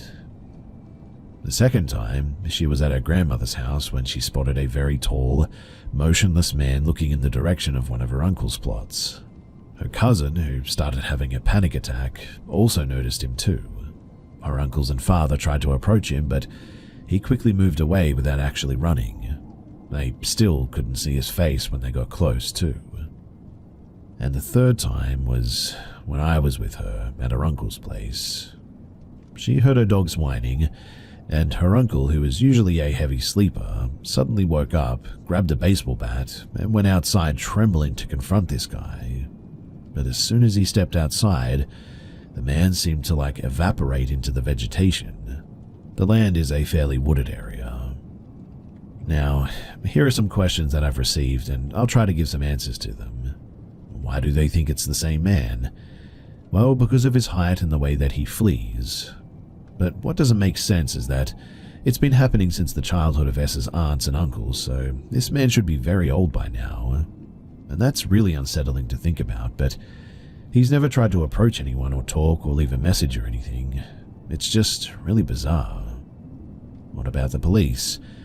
Well, they only called the police twice. Being from a Romani background, even though they are settled, they aren't always taken seriously by law enforcement. An investigation was opened at one stage, but it didn't lead to anything. Has no one ever managed to catch him? As mentioned earlier, never. And it's weird too that, despite attempts to chase or confront him and his disappearances, this man still seems to linger around. Why consider something supernatural? Well, S and some members of her family are almost convinced of it. First because of his apparent age, and then because they have never been able to catch him. And despite the investigation, there were no footprints, no DNA, no signs of forced entry, nothing tangible, I guess you could say. What about photos or videos? At night, on land surrounded by forest and without streetlights or city lights, they tried, but You could barely see anything. Even the installation of surveillance cameras was a failure, which reinforced the theory that this man might not be human, well, according to them anyway. Personally, I am a believer and have seen strange things before, but what happens at my best friend's place from time to time is really frightening, especially the reactions of the dogs who seem to panic as soon as this man is around. This leads me to think that it might be a spirit or maybe a djinn haunting the area. S's favorite uncle thinks that it might not be the same man, but if it is, he's one heck of a degenerate or a pervert is what he says, because to stalk a family for 40 years requires serious determination. So my question for all of you guys is, do you have any idea as to what this is, what his intentions might be, anything? Because that too remains a real mystery.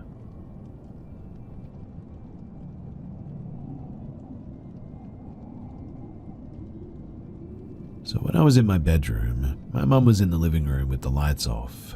This happened at around 8:30 p.m. and it's now past 10. My mum heard me come down the hallway and into the kitchen. She asked if I was okay, and she apparently heard a bit of a mumble back in my voice. She said that she didn't know what it said, but after that, the kitchen lit up as if I was using my phone flashlight to find something, and then it was gone.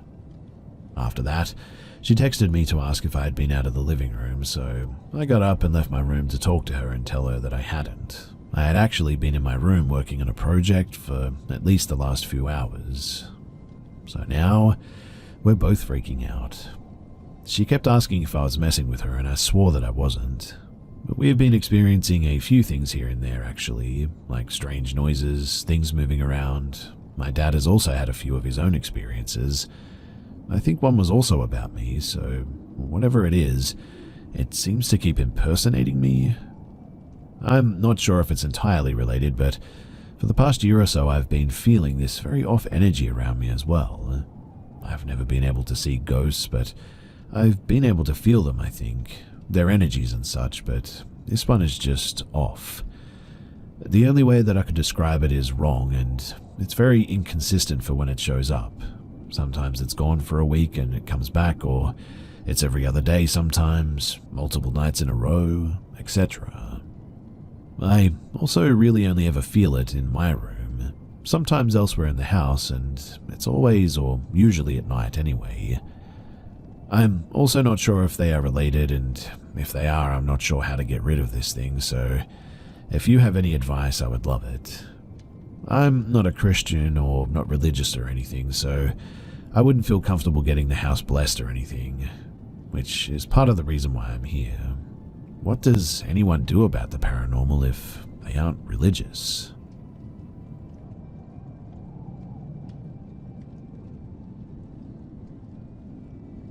One rainy night back in my old apartment, the power went out, and so we bonded through conversations and genuine human interactions, just as we all should, really. One of my friend's demeanors, though, suddenly changed, almost as if he was struck by lightning that froze his soul, and just as instantaneously began to gradually melt away into something that looked like fear. Slowly, he walked into the kitchen, which required a glass door to be slid open to the left before the kitchen hall could be seen. It was a studio apartment. He stared at the direction of the cupboards near the sink for nearly a minute, and due to curiosity and a mix of irritation and anxiety, me and my other friend peeked in to see what he was looking at. We remained silent. I don't remember who went first, but we all eventually ended up chilling back in the room and carried on with our conversations. When we ran out of things to say, I finally said, "You all saw it too, didn't you?" No one spoke, and honestly, that was all the answer I needed. It was a shadowy figure of a man, presumably with a walking stick and a high hat. He was leaned against the countertop, and he appeared to be grinning, I would say. He didn't move an inch or display any hints whatsoever to whatever his intentions may have been, but he was just there. This was in 2002, and a month ago I saw him again. It was only me and a friend who were the last two people awake out of the group of around 7 people. I saw him, and the longer it went, the more the fear in my heart grew. the more he grew in size as well, it seemed. He didn't really grow in the typical sense of the word, though. He grew as, I believe, a direct manifestation of how much fear I perceived him with. My friend saw the terror on my face and told me that he believed me before I even said anything about it. In the afternoon, when everybody was finally awake, one of our friends revealed that another of our friend, a known and respected street dude, also had the same experience and was frozen in fear as a result of what he had seen. I'm wondering, though, is anyone familiar with this entity or what it could be? Why does it appear and what is its usual agenda? It only ever disappears too every time I tell it that I'm not afraid, that I don't fear it, and I must mean it when I say it too, it seems. This only happens at the side of him, though, and then he disappears slowly into a sort of misty nothingness as he grins subtly and perhaps even sort of giggles, I think. Or at least grins in a giggly manner, I guess you could say. But has anyone else seen or heard of anything like this before? Because I'm wondering if maybe I'm going crazy or maybe there's something going on in my house that I'm just not aware of.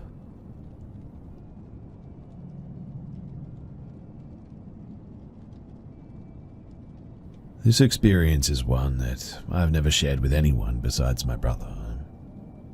When I was about 13 years old, I was living in rural BC. One night I was in the hot tub on the deck outside just watching the woods, taking in the silence. It was wintertime and we had just recently had a snowfall that left around knee-high deep of snow. It was around 2 to 3 in the morning and out of nowhere, this large wolf, bigger than one that I'd ever seen by far, came out of the woods. I remember its coat being a shimmering silver and its bright piercing green eyes. As this wolf was walking along the fence of our paddocks, it sort of locked eyes with mine and we just kind of stared at each other as he walked past me, both alone in the middle of the night in the middle of nowhere. But what happened next, till this day, always makes my spine shiver. As the wolf walked past, he walked towards our barn with our horses in it. It became darker as it entered the barn, but the other side of the barn still had a bright light illuminating the outside that I could clearly see. And this wolf, as it entered, halfway through it went from the shape of a wolf to a very large, broad-shouldered person. The horses didn't make a single sound, and this person, that now stood roughly 7 feet tall, rounded the corner towards the open field, but didn't emerge from the other side, and after that I never saw it again. My brother had his own encounter with this same wolf, I think. He told me that he woke up randomly one night from the feeling of being watched. He then looked out of his window to see a very large wolf walking away from his window, so I'm guessing that it was watching him sleep or something.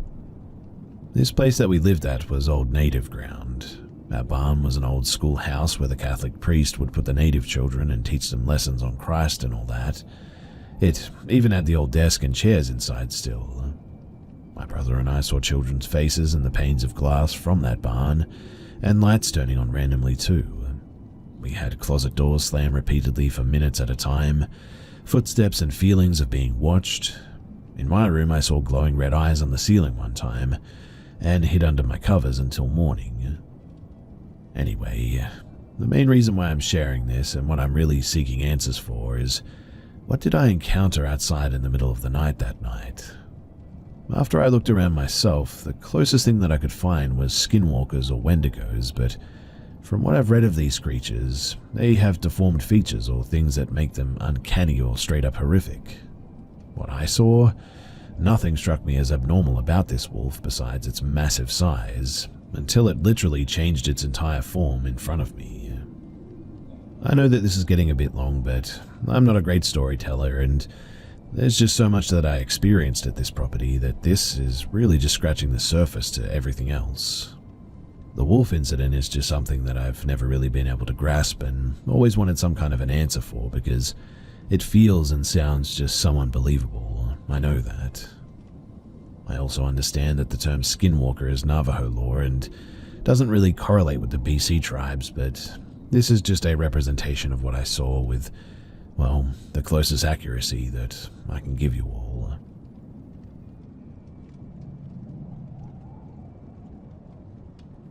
I've been living in this apartment for, well, almost a year now, I think.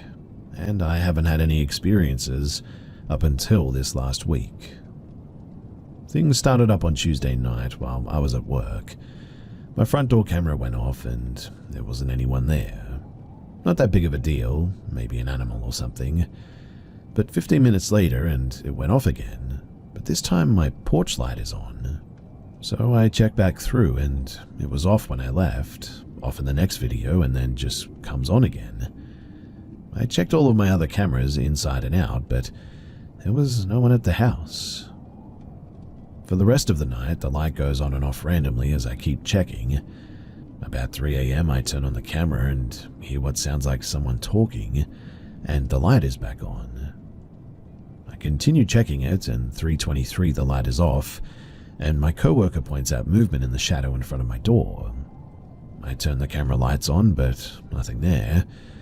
This continued up until about 4:30, and then the light went off and stayed off. I got home at 7 and my TV was turned on, and that was definitely off when I left. But otherwise, everything was pretty normal. I worked the rest of the week and everything seemed normal as I checked in through the cameras. I had an electrician friend come over and check the porch light out on Friday. It's all good. So tonight, Saturday is my night off and I'm home watching TV. I live alone, so it's just me and the cat sitting in the living room watching TV when I start hearing someone talking. It seems to be coming from my bedroom, which is at the front of the house. Knowing that there's no one here but me, I figure it's outside, so I check the cameras. I don't see anyone around, but it gets quiet, so I figure they must have just went on down the street or something. I settle back in for my movie, and there it goes again. I decide at this point to just sort of ignore it, thinking that it's somebody else passing by. But suddenly, I hear my friend Elle calling me from my bedroom, but he's not here. He's definitely at work. I mean, I dropped him off myself at 6:45 and he won't be off until at least 7. I went into the bedroom and double-checked, but it's empty. Since then, too, I've heard it 3 more times. My cats have also reached and gone to look down the hallway, but won't go any further. At this point, I've closed the door and am planning on sleeping on the couch tonight because this whole thing is, well, really freaky.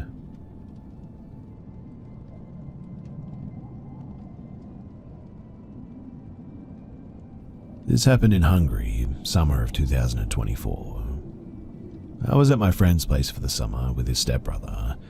Us 3 are pretty good friends, and almost every night we went out into the woods or just walking past them. We have strange minds that we want to see something strange no matter what, and that's why we were there. Well, one night we actually did. We were going home already. It was pretty late, probably around 11 o'clock or so. We agree on checking one last place and going home after that. We went to the place and it was an abandoned horse ranch, not far from my friend's house. We saw a random humanoid-like creature on the end of the road. It was full white and glowing, but it didn't light the ground nor trees around it. We wanted to go close to see what it was. We started walking towards it when it suddenly looked like it turned around. It wasn't walking away, it just sort of stood in one place. At that, we panicked and we ran home. At home, we started shouting and yelling at each other because none of us knew what it was, and everybody said different things than the other. But we agreed on going back and finding out what it was to see who was right. The second time we went there, amazingly, we saw it again, because it was still there apparently. This time we went closer, when all of a sudden we heard a dog barking at us and we ran away. The dog was white like the creature and stood on an empty plain on our right side. And it's really strange too, because we all had the same experience, but we all saw completely different things. Like, I saw the dog, it was big and white, no fence between us nor chain on the dog. My friend didn't see it but heard it bark, and the others saw different things too. The strange part is that, obviously, we run at different speeds. There was like almost 10 meters to 15 meters difference between us, but we all heard it directly behind us, like it was on our heels. and when at the end of the street we stopped and looked back, the dog, or whatever it was, had disappeared. My guess is that humanoid thing was a, hallucination sort of image that was projected upon us. But what do you think? What could this creature have actually been?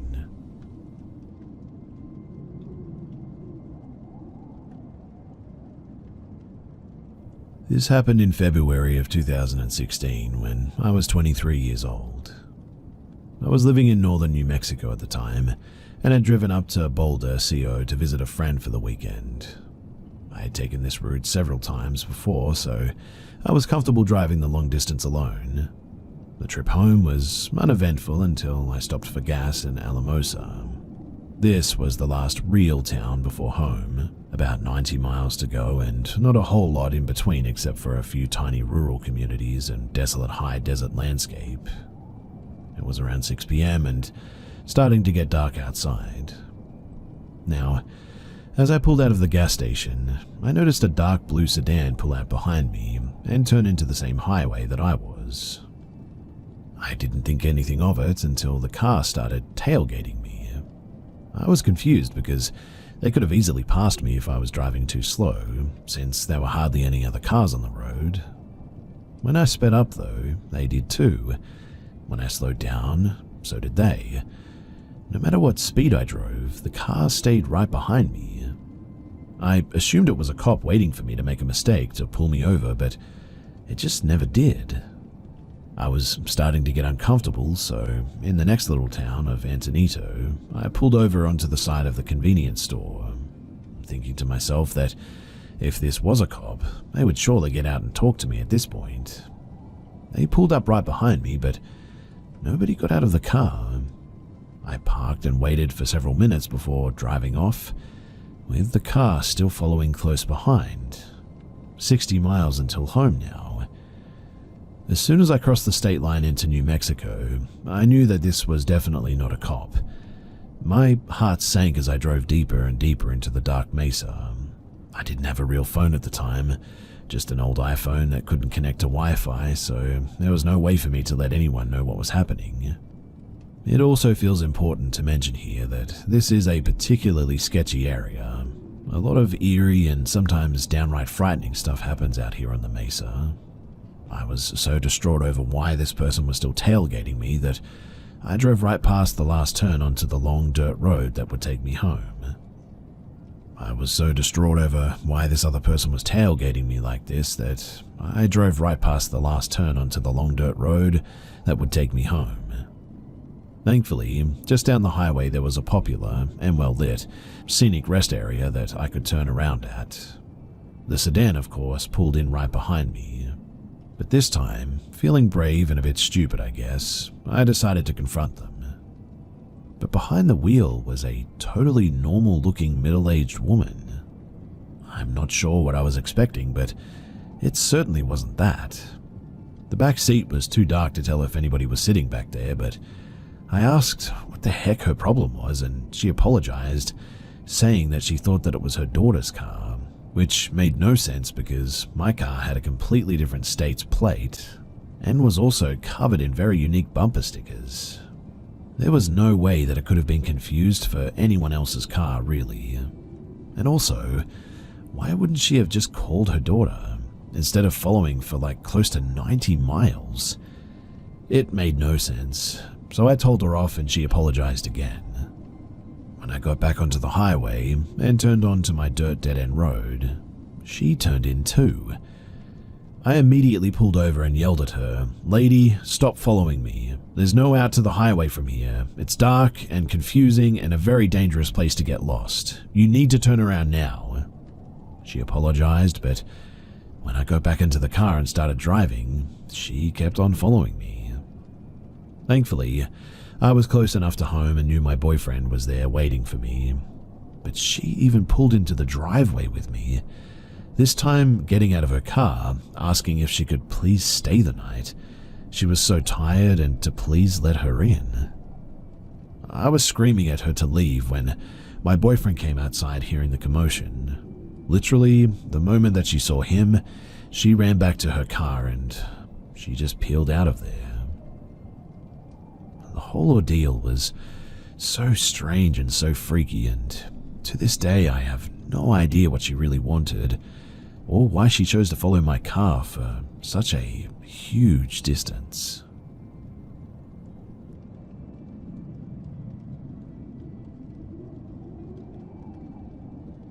To begin this story, it's important to understand that my dad was never a good father. He lacked all the qualities a normal mentally healthy father would, and we lived in very low-income housing. When he was in high school, he was told that he was unable to have kids due to a car accident. Unfortunately, he still could in fact have kids, and in his 20s to 30s, he actually managed to accumulate 13 kids. 15 now, I was number 13. Even though I lived week on, week off custody with my father, it feels like I never really got to know him, nor was I ever introduced to more than one of my father's other kids that were before me. My older half-sister was the only other person that I'd ever met. I don't even know her mum. A lot of this memory has been repressed into deep corners of my mind, so details might seem a little foggy. I'm 21 now, and I only recently fully acknowledged that it happened. I even confirmed it with my mum. So when I was 10, someone entered our apartment. I cannot remember what his name was, but he claimed to be one of my father's long-lost children. He seemed to be in his late teens to early 20s, and he asked if he could stay with us for a while he attempted to get back on his feet after moving up from California. I'm in Oregon. He didn't seem to have many belongings except an old laptop and was rough around the edges. Mid-length hair, light shadow on the face, fairly skinny and tall. My dad was always weird about him though. He told him that this was my brother, his family, and will be taking my room for a bit while I sleep in the living room. What was weird though was that my dad would never let me into my old room. I remember thinking even though my new brother is kind of odd, he was a super cool guy. I mean, we played Minecraft together on LAN. He was a programmer trying to make some Skyrim-like game, and he showed me everything that he had made so far. He stayed with us for around a month. The day that he was chased out of the apartment, we were having a Minecraft redstone competition to whoever could make the cooler redstone build, and the next day, we would present what we made and decide who had the better build. Unfortunately, or maybe fortunately, who knows, that never came to happen because that night, I'm not sure what time it was, but at least past midnight, I heard screaming. It was clearly my father, and loud banging coming from the wall over in our apartment. After probably 30 seconds of banging, on the couch I witnessed my father, full rage, chasing out whoever my brother was as he ran out of the apartment holding a knife. My dad screamed and yelled, and he chased him outside, but as he ran away, my dad came back to make sure that we were okay. Much later that night, I went to sleep with my dad sitting in the living room until dawn, guarding the apartment. It wasn't until months later that I did find out exactly what had happened that night. Mostly my father's words, and he liked to embellish things, so definitely take this with a grain of salt. Apparently, whoever was pretending to be my brother went into my father's room late at night and stabbed him in the chest while he was sleeping. My father woke up, and since he had previous military work in the Middle East, I guess sprung pretty quickly into action as my younger sister was about to get stabbed too. My father tackled the man and wrestled him for a bit, beating him senseless. After a struggle, he managed to get free and ran out of the apartment. That's about all I can really remember too. Recently, I asked my mum about it, and she basically confirmed the whole story and added in some bits that put it all together. My mum saw the stab wound herself and said that he never went to the hospital, but instead that she patched him up, and she's a nurse and he couldn't afford that anyway. It wasn't really that bad, she said, but I guess at some point after it happened, I also told her about it, which I don't really have any memory of, but the police at some point came by and took a look around. The impersonator was wanted in California, allegedly, Oregon and Washington for a multitude of crimes.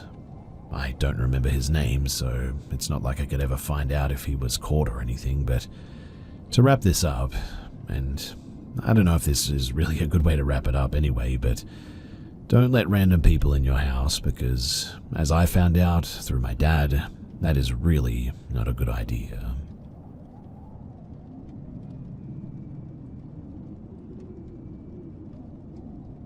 I was alone in a part of the schoolyard during the morning break. In the country I lived back in then, it was common for schools to have 2 breaks, a 30 to 45 minute break in the morning and an hour-long one at lunchtime. Now, there was a really tall tree and I was sitting on one of the large roots that stuck out of the ground when I heard someone approaching.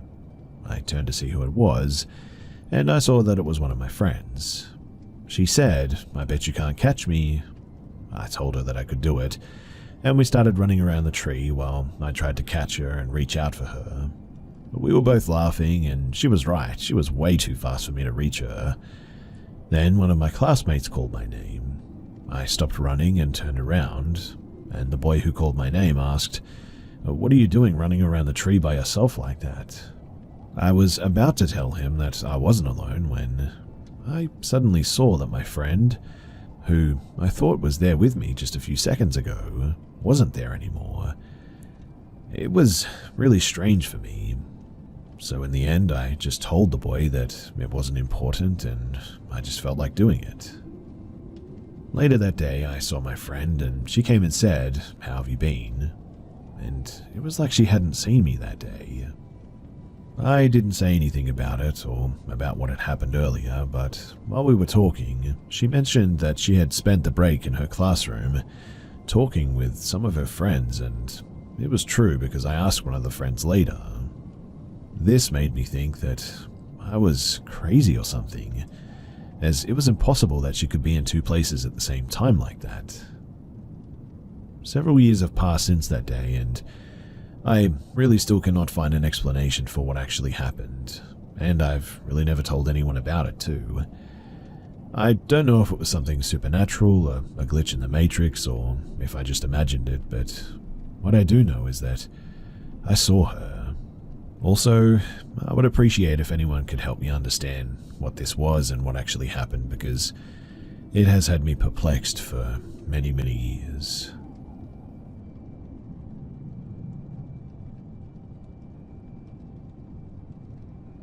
So this happened just last night, and I'm really not sure if it's paranormal, but whatever the case may be, it's still pretty creepy. Perhaps even more so if it isn't paranormal. So my room is up against the front side of my house on the 2nd story, and there's a window facing the front yard right next to my bed. I'm sitting there reading a book with my lamp on when I start hearing my name outside. At first it was so quiet that I didn't really hear it or pay attention to it.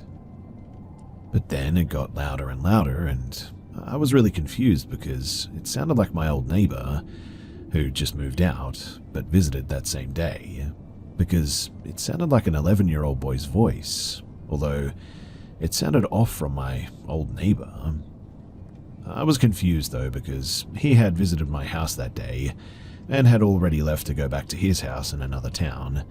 Plus, it was really late at night for him to be trying to get me to go outside. I could tell from the tone of the voice, though, that whoever it was trying hard to get someone's attention.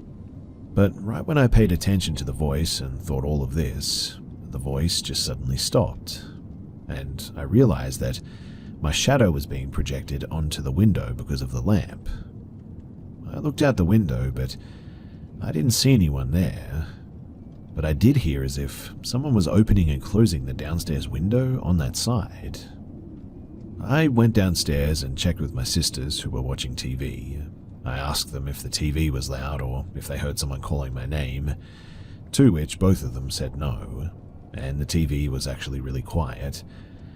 And then I went into my parents' room to ask them about it. Both of them had been asleep and they heard nothing. So in the end, I just went back to sleep at that point and nothing else happened. The thing is that this isn't the first time that I've heard voices at that window. You see, years ago when my house was severely haunted, I was opening the blinds in the morning and I heard a woman whisper right into my ear, "Good night." I could even feel the breath on my ear, which was especially freaky.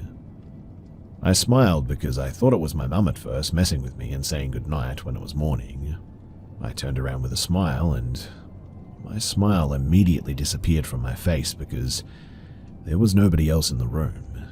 Everyone else was either across the hall or downstairs completely. Plus, I didn't hear anyone come or leave, and so that was definitely spooky. Anyway, if you have any ideas as to what this voice might have been, then please do let me know, because I'm hoping that it isn't a repeat of, well, whatever those voices were.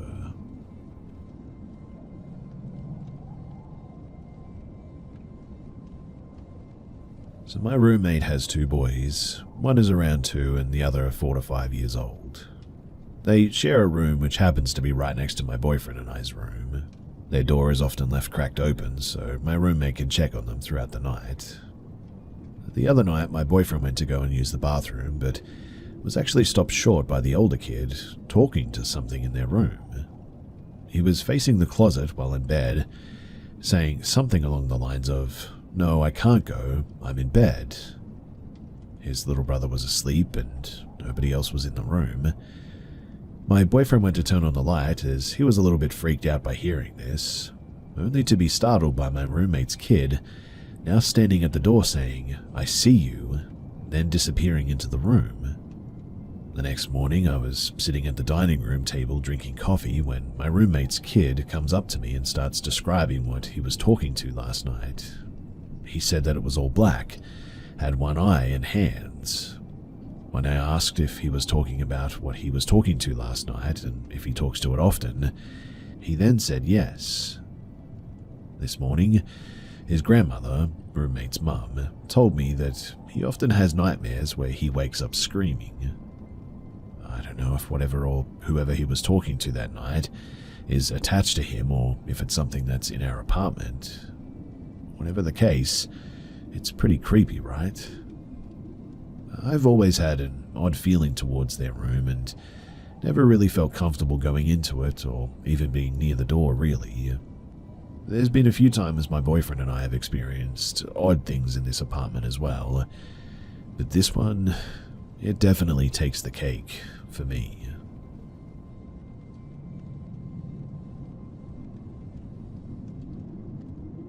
When I was 17, I worked construction for a small company outside of Kansas City. We did multiple jobs all over the city, from restaurants to stores. On this particular job, we got a contact to remodel a church. We went and gave bids and everything went well, and we ended up actually securing the job. The first day, the day that we arrived, nothing really was out of the ordinary. It was a typical Monday, and we unloaded all of the tools and took measurements and just sort of looked around and really admired the beauty of the place, I guess. We took all measurements and got lists of materials needed, and we just called it a day. The second day, we showed up and waited for our materials to be delivered, and while we waited, we got to tearing down some of the old rotten wood and broken flooring. Maybe when we were about, I don't know, half an hour to an hour into this, we heard walking in the back room.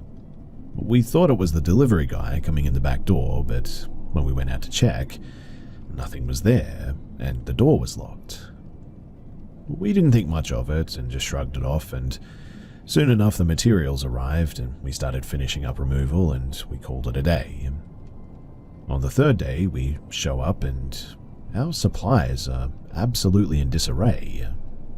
We call the owner and we ask if anyone has been there, and he informs us that the church is closed for the week for the construction. This kind of freaks us out a bit, but we just slap it all back together and we go back to work. But the entire day, when anyone would make a noise or remove something or add anything to the church, we would hear a bang behind the pulpit. We investigated it like 10 times, but there was nothing there, and it never would repeat or do anything unless we were actively working on the church. It starts to get dark, and we both leave a little early that day, and we didn't enjoy that day at all. On the fourth day, I'll be honest and say that I'm already not wanting to go, but of course we have to. We show up at like 2 or 3 p.m. and start going about it. And sure as heck, as soon as we begin, it's right back, and even louder this time. I didn't even want to work anymore. Well, we got so annoyed that we physically moved the podium to the back of the church in the end. The banging, it doesn't stop though. It doesn't stop coming from the same place, right under where it was. We just try to ignore it, and we keep working. But again, I refuse to stay after dark, and we do what we can and we leave. Now, on the last day, we show up, and first thing I clearly see is the podium. It's back where it started, and our supplies were messed up even more than last time. I am at this point completely over the whole job, and I clean up our supplies and tell my buddy to move the podium again, and let's just finish this. He moves it, and we start working. This time, though, there's absolutely no banging, which was wonderful. This goes on for half an hour to an hour, and then, all of a sudden, we hear loud running footsteps in the back. We both go and check. We were scared, and there is absolutely nothing there. Like, there's not even a thing in the room. This happens about maybe 5 or 6 times in the span of a few hours. Finally, though, we both agree that it's time to just leave. We start packing our tools, and that was when we hear the most terrifying scream from what I guess was a girl, and running in the back again, but inhumanly fast. And that was the last straw. We ran outside as fast as we could. We left the tools and had the owner leave them outside, and we picked them up later. I never went into that place again, and all I can say is that there is something horribly wrong with that church. I never got paid for that job either because we didn't finish it, but to be honest, I didn't care.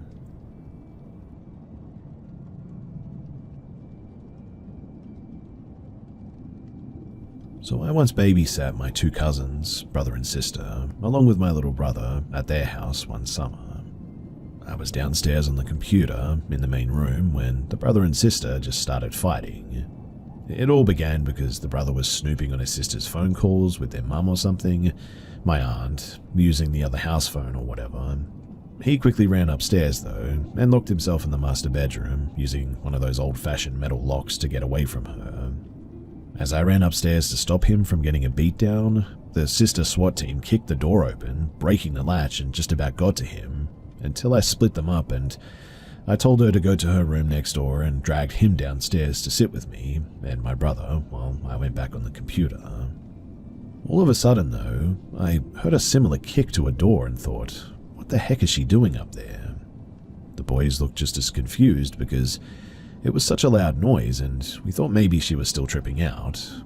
So right away I ran to the bottom of the stairs to tell her to calm down, but she already was there at the top of the stairs yelling, "Tell RJ to leave me alone. Leave my door alone."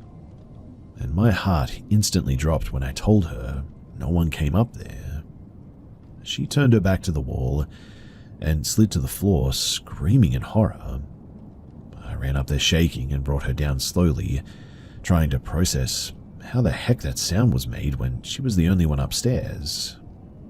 Finally, when we got down, I told the boys to get outside and we all sat on the front steps waiting for our grandmother to show up.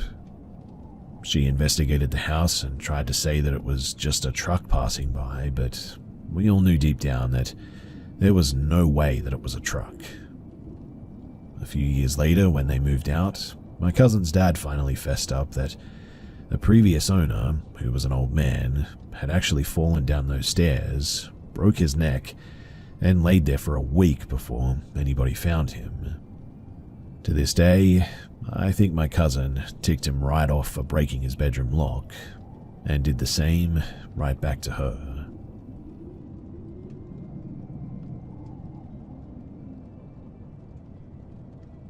So I used to work at my ex-father-in-law's law practice. I was in my early 20s and I worked there for years at this point. The office, it was one of those old historical 3-story buildings that is over like 100 years old.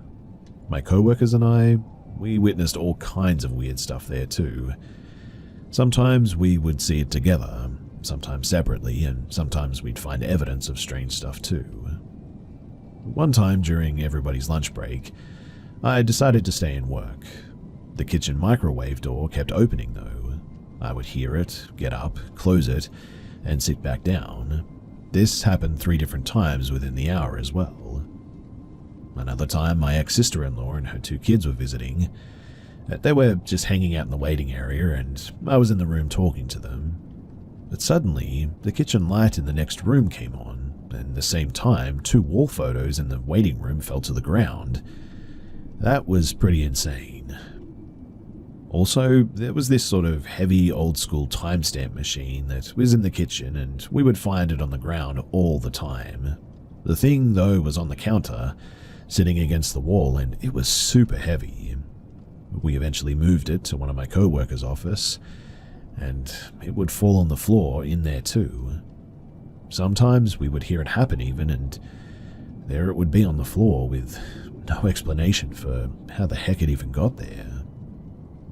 We have also heard upstairs footsteps, doors opening and closing regularly when nobody was upstairs.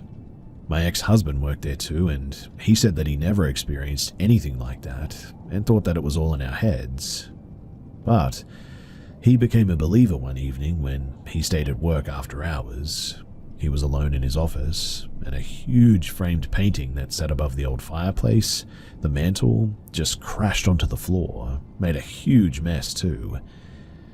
It honestly never felt malicious, I guess. We just sort of always laughed it off and said the ghost was up to its regular hijinks, and I don't even know what it was, to be honest. I never believed in ghosts, but I will tell you that there is definitely something in that office that I cannot explain.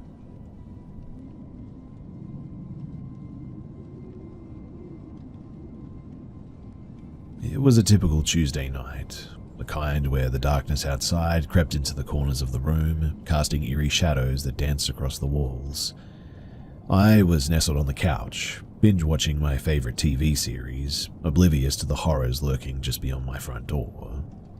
The sound came faintly at first, a subtle creaking that I brushed off as the house settling, but then it grew louder, more pronounced, like the slow, deliberate steps of someone trying to be stealthy perhaps.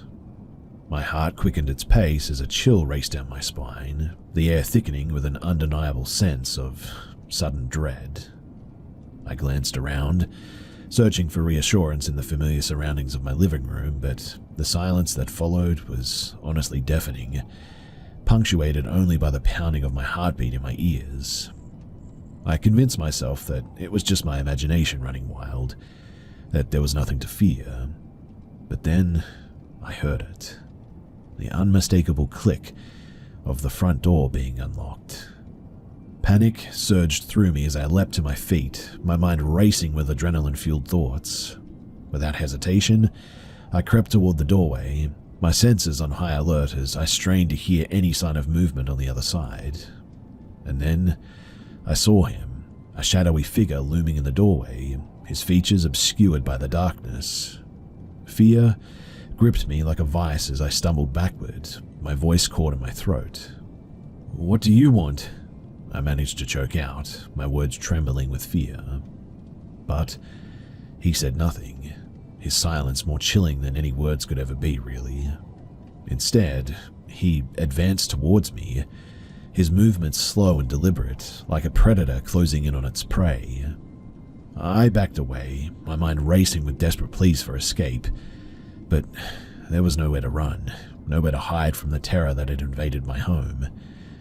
With each step he took, the room seemed to shrink around me, closing in until there was nowhere left to go. And then, in an instant, he was upon me, a dark, menacing presence that enveloped me in its suffocating embrace. I fought back with all the strength that I could muster, but it was no use. His grip was ironclad, his intentions clear as he bore down on me with a ferocity that sent shivers down my spine as I fought. I screamed for help, but my cries fell on deaf ears as the darkness just seemed to swallow me. And then, just as suddenly as it had all began, it was over. The intruder got up, ran, and vanished into the night, leaving me battered and bruised in his wake. As I lay there, trembling and broken, I knew that I would never be the same after that. The horror of that night haunts me and will forever, a constant reminder of the darkness that lurks just beyond the safety of our own front doors. And although the intruder may have escaped into the night, the scars that he left behind, well, they'll never fade away.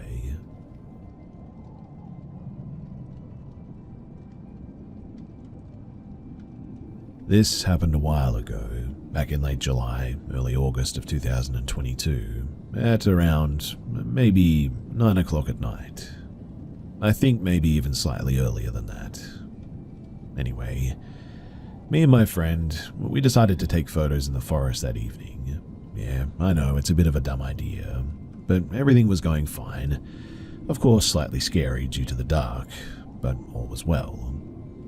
We were two girls in the forest, and it's twilight, which is risky, I know, but at around 9:40, my friend's mum calls her saying that we should go back to her place because it's getting late.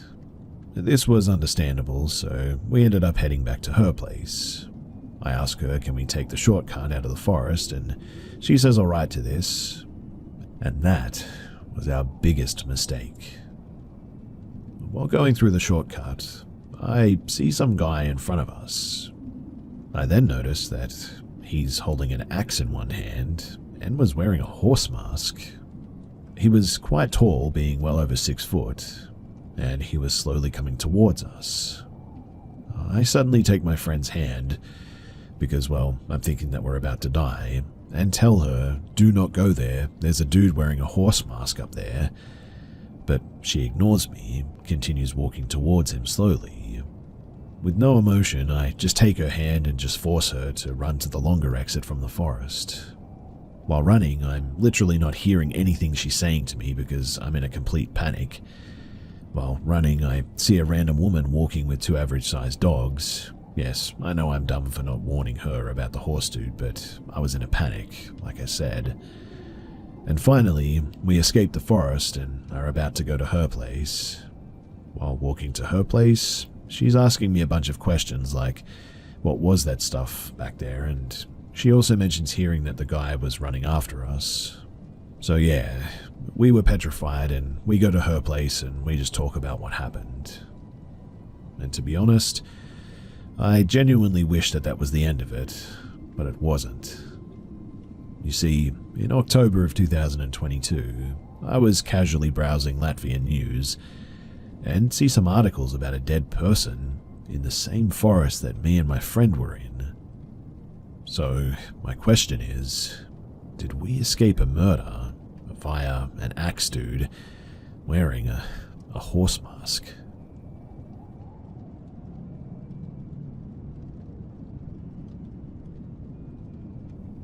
I don't know if I should report this or what, but I just need some guidance. I'll try to keep it brief. So, Saturday night, my boyfriend and I were heading home after a drinkless night out. I was driving and pulled up to a red light and told him keep an eye out for the green light for me, because I wanted to check my phone. Now, I always pull up on the white line. I hate when people stop short of it.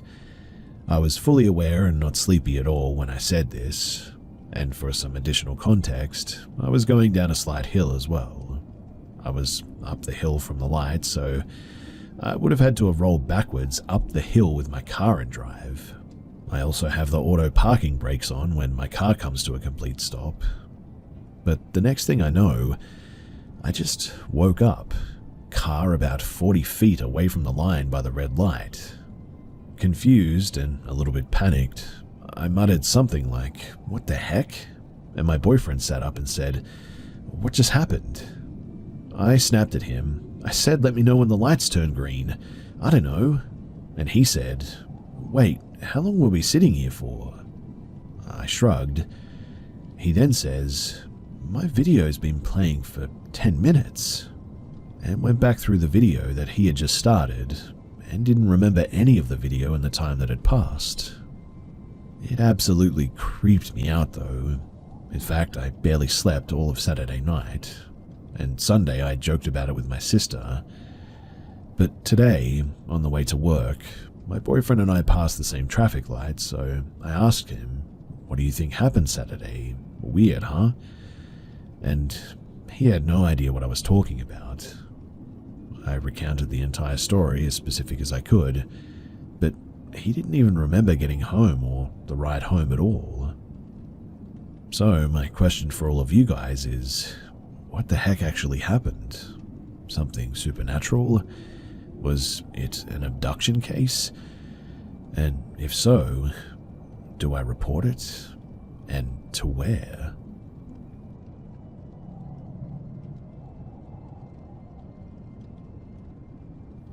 So, it was about 11:30 p.m. Kids are asleep, wife is sleeping next to me, dog is laying on the bed, and I was just gaming.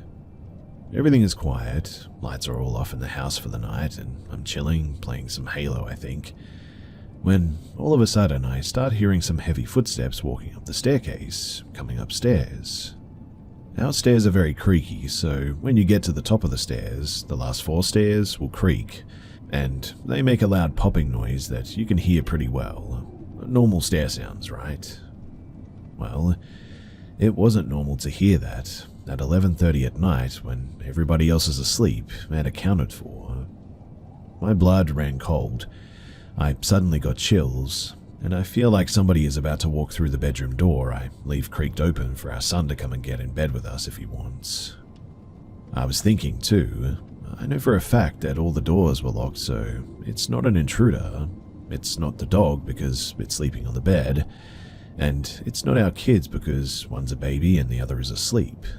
It's not my wife because she's asleep next to me, and I could just feel like something was watching me through the crack in the doorway from the darkness.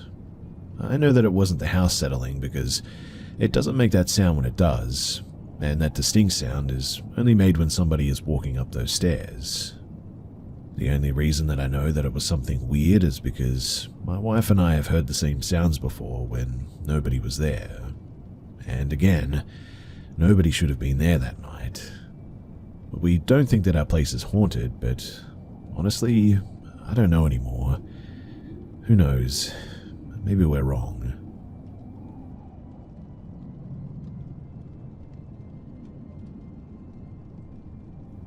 So, a little over a week ago, I posted here with my story from this summer that had been sitting really poorly with me. I could share the whole thing, but the TLDR is that late at night, my friend in a very remote cottage went outside, heard a super close, super identifiable sound of a sort of honka-honka clown noise, but nothing was visible. My dog acted super weird all night while there. I didn't tell anyone. And a few months later, my buddy whose cottage it was told me that he had relentless nightmares of clowns while he slept there as a kid. There's more nuances to that, but yeah, that's the gist of it. But things have gotten so weird since then. You see, the night that I shared that, my boyfriend and I fell asleep on the couch. We went to bed, and while laying there I asked if he checked the doors were locked, and he said yes. I decided to get up and double check in case in our sleepy state he missed one anyway, but they were both locked. I must have woken up at around 2:30 to some weird noises that I chalked up to my downstairs neighbor having a late night. I got up to use the washroom to find the back door unlocked. Weird. I do a quick look around the house, but nothing's stolen, so I lock it and I go back to bed. Now, the following morning, I'm on my couch having a coffee. Dog is in her bed in my room still. There's like a sofa table and a couple of feet of space behind my couch. And I swear to you that I heard knuckles cracking, like one hand and then the other. The first thought that ran through my head was, oh no, the door was broken into last night, and someone's passed out behind the sofa, and I just didn't check here last night. I live like 2 blocks from a homeless encampment. Weirder things have happened in my neighborhood. And I jumped off the couch, naturally, but when I did, nobody was there. I decided that my best course of action is to just try and control my emotions, set intentions, and be firm. I have a smudge stick that someone gifted me ages ago, so I tear the house apart looking for that, open the doors and windows, and I walk around firmly telling that whatever it is, that it is not welcome here and that I only accept love and light in this home. It was a nice day, so I left the window right behind the couch open. An hour or so later, I'm sitting there and that window slowly closes, making this horrible squeaking noise, and then all of a sudden slams shut with so much force that it was hard to believe. The dog, who's now beside me on the couch, gets up all freaked out, goes and sniffs the window, and then just leaves to go behind my bed where she hides in the lightning storms. So, at this point, I'm completely over this, so I went to get out of the house, but at the same time, I have all this stuff from the thread the day before running through my head about not letting this thing control my emotions. So I resolved to leave, but still calmly get ready like I normally would. I'm in the shower and I just suddenly feel very all wrong. I turned my whole body so that I could see both edges of the curtain like I was sure that something was going to reach in. I decided to be brave and slam open the curtains to find my sink cabinet doors are open and I didn't open them. Last night, I woke up in the middle of the night to two bright orange dots on the wall, opposite wall and has no windows on it. I am weirdly obsessive about no light while sleeping, so there's no little electronics projecting light or anything. And when I kind of stared at them, they got brighter, but I kind of felt like it could be an optical illusion that the longer I stare at something, the more in focus in the dark it becomes. Anyway, as I'm considering all of this, I realize that a third one has formed and is now getting brighter. And so, now here I am, unsure if I'm going crazy or I don't know what's going on. I don't know how to describe the feeling I'm having. It's fear adjacent, but I think I have a grasp on the idea that this thing can't really hurt me if I don't let it. I just feel kind of crazy, I guess. I haven't told anyone about this in real life and just needed to get it off my chest. Maybe just to be validated that this is weird and I am not insane. Also, I should probably mention that I've been having crazy, wild, nightmarish dreams all week. And this is really significant because I haven't dreamed since I was a kid.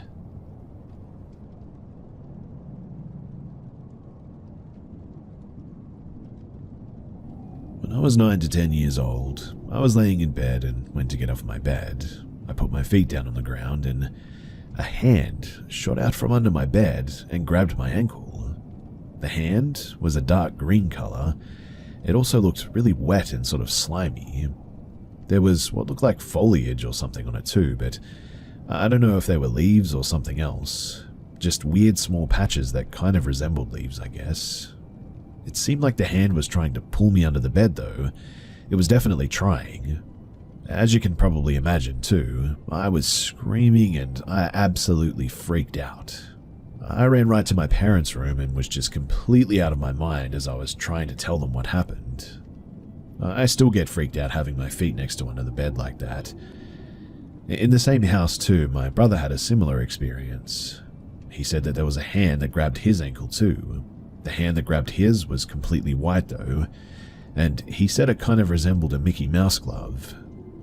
I often wonder if it was the same hand, and it was just changing its appearance or whatever. It does seem that that's how this kind of stuff manifests, maybe. The idea of their materialized state being dependent on their consciousness observing it. This world is way weirder than people like to give it credit for. That much is for certain.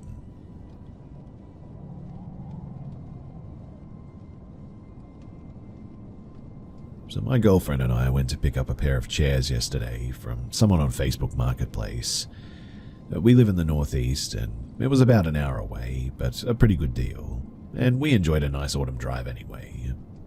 I know Facebook Marketplace can be sketchy, but I didn't get any huge red flags from the seller. Their profile pic was a flower or something, but I know it's common for older people not to use a picture of themselves for that. I clicked into their profile and saw some photos of what seemed to be her, a middle-aged Chinese lady with her family. She was also being extremely cordial and nice. Last Wednesday, we agreed to meet Monday at 9 a.m., but on Thursday night they texted me reminding me about our meet-up tomorrow, Friday. I reminded them that we were meeting Monday and they apologized. Again, I didn't think that this was that weird. The listing was for 8 chairs and we were just taking 2, so I figured that she was coordinating with more than one person. Anyway, we got out there and I noticed once we're close that the listing has been taken down on Facebook. This wouldn't be weird if we were buying all of the chairs, but we weren't. We pull up and it's this unmarked warehouse on a quiet street. I see one car in the way back of the warehouse, near an open garage entrance. I immediately ask my girlfriend if this seems kind of weird, and she says no. The person gave us a number to call, so she calls it. The person picks up, and we see a young, thin Chinese woman, clearly did not look like the person from the Facebook profile, come out and wave to us from afar. On the phone, she really quickly says to back up towards the open garage door and gestures towards us, and then she just really quickly disappears back into the garage. I drive over and start backing in toward the garage door, in this little area that is fenced in from the right side. It was a very tight space too. I stop for a second and look in my rearview mirror, but the garage is pitch dark and also completely empty. No sign of anyone. Having not given us instructions other than to back in, I thought the seller must have wanted us to get out and walk back toward the garage with her, which I immediately knew I was not going to do. At this point, my girlfriend independently thought something was off too. Why did she just disappear like that? What was with this weird, creepy warehouse? And so, having waited long enough, we pulled out and we just got out of there. Now, maybe it was nothing, but it definitely gave both of us a really bad feeling. And my question for all of you is, what do you think? Did we overreact, or was this possibly something nefarious?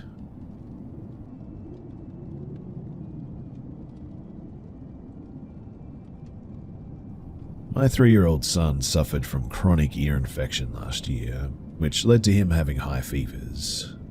I slept with him on this particular night because I needed to give him Tylenol throughout the night to keep his fever down and keep him comfortable. I set my alarm to wake me up at around 2:30 in the morning. When I woke up, I went into the kitchen to get the medicine, and it was then that I noticed a bright light shining into the apartment from our back door, which also illuminated part of the woods behind the apartment. When I went over to see what it was, it turned out to be a car with those bright LED headlights in the parking lot to the far back right of the apartment. I figured that they must have just been dropping someone off. I saw the movement of what resembled a dog walking around near the woods. I started to think that the lady who usually walks her dog, a cute little corgi, in that area, purposely faced her car in that direction so she could see while she walked her dog. As I got closer though, I realized that there was nobody out there walking a dog, and in fact there was no dog. Now, I don't know what it was that I actually saw, but I'll describe it in the best way that I can. At first it looked just like a dog, corgi size, but as it walked closer it looked like your average house cat. Then, all of a sudden it began to look like a black bear, and then it looked like a koala almost. I live in North New Jersey, farmland and lots of woods, and I can assure you that there's no wild koalas here. At this point, my heart was pounding out of my chest and I am a bit scared. The fear I felt was like a primal type of fear I have never felt before. So I ran to my bedroom to wake up my boyfriend and I shook him awake very roughly. I said, "You gotta come and see this." He was a bit annoyed with me, understandably, but when we look outside together, we see this thing getting closer and it looks like a skunk now, white stripe down the center with perky fluffy tail. I then said, "Oh, it's just a skunk," with a little bit of a chuckle. I felt a bit embarrassed, to be honest, that I woke him up over a skunk, but at that moment I also felt a bit relieved. However, I was mistaken. As it walked, It looked as if it was struggling to find a form almost. I thought it looked like it was falling apart, but also sort of coming back together again at the same time. I know that doesn't make sense, but it's hard to find the words for what we saw. After the skunk formation, though, it looked like a person crawling on the ground with some type of fur or skin attached to them around the leg. Then it changed again and looked like a raccoon, a groundhog, black bear, cat, koala, deer, and skunk. But the part that stuck out to me the most was that whatever it was seemed to be coming apart or shedding, but at the same time it was growing. Whoever had their headlights on turned them off as it went deeper into the woods. This happened pretty quickly, and I'd say it was only about a couple of minutes from start to finish. He ended up going back to bed, but I just couldn't sleep after that, so I grabbed a flashlight and shined it into the woods to see if I could see it again, but whatever it was gone. I also opened the door to see if I could hear anything, but I couldn't. It was very quiet. I had a very hard time going back to sleep that night. My boyfriend wasn't scared, but he was confused and stunned. He didn't know what to make of it. I, on the other hand, was scared and really creeped out. I know that if I hadn't have woken him up to see it for himself, he most likely wouldn't have believed me and would have chalked it all up to me being groggy from just waking up or it just being an animal or whatever. Unfortunately, though, I know what I saw and I will never forget it.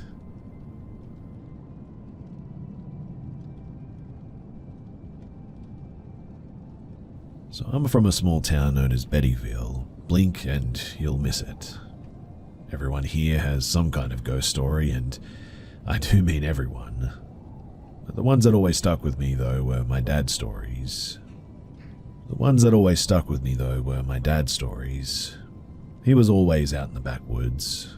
My family lives pretty much in the middle of nowhere, so the woods were the only entertainment, really. There's a place known as the Old Grade. It's a notorious ghost sighting spot for my family now, at least. But back then, it was just a hunting spot for them. That's where they encountered the white thing. No one has a clue what it is. It's just this white creature with big black eyes about the size of a grown man's fist. My dad's first encounter was whenever he was about 16. Him and his younger brother had gone out hunting in the Old Grade. They had been walking for a couple of hours and dusk had taken over the woods. They saw something walking on 4 legs. It had a snout and looked to my uncle like a fox or coyote from a distance. He started calling it to bring it closer, and that was when it stood up. It stood up on its 2 legs and just stared at them. My dad threw a gun on it and it hid behind a tree instantly. I don't really have a visual to describe why this was weird, but just imagine something that's 4 foot wide hiding behind a 2-foot tree. It makes absolutely no sense, right?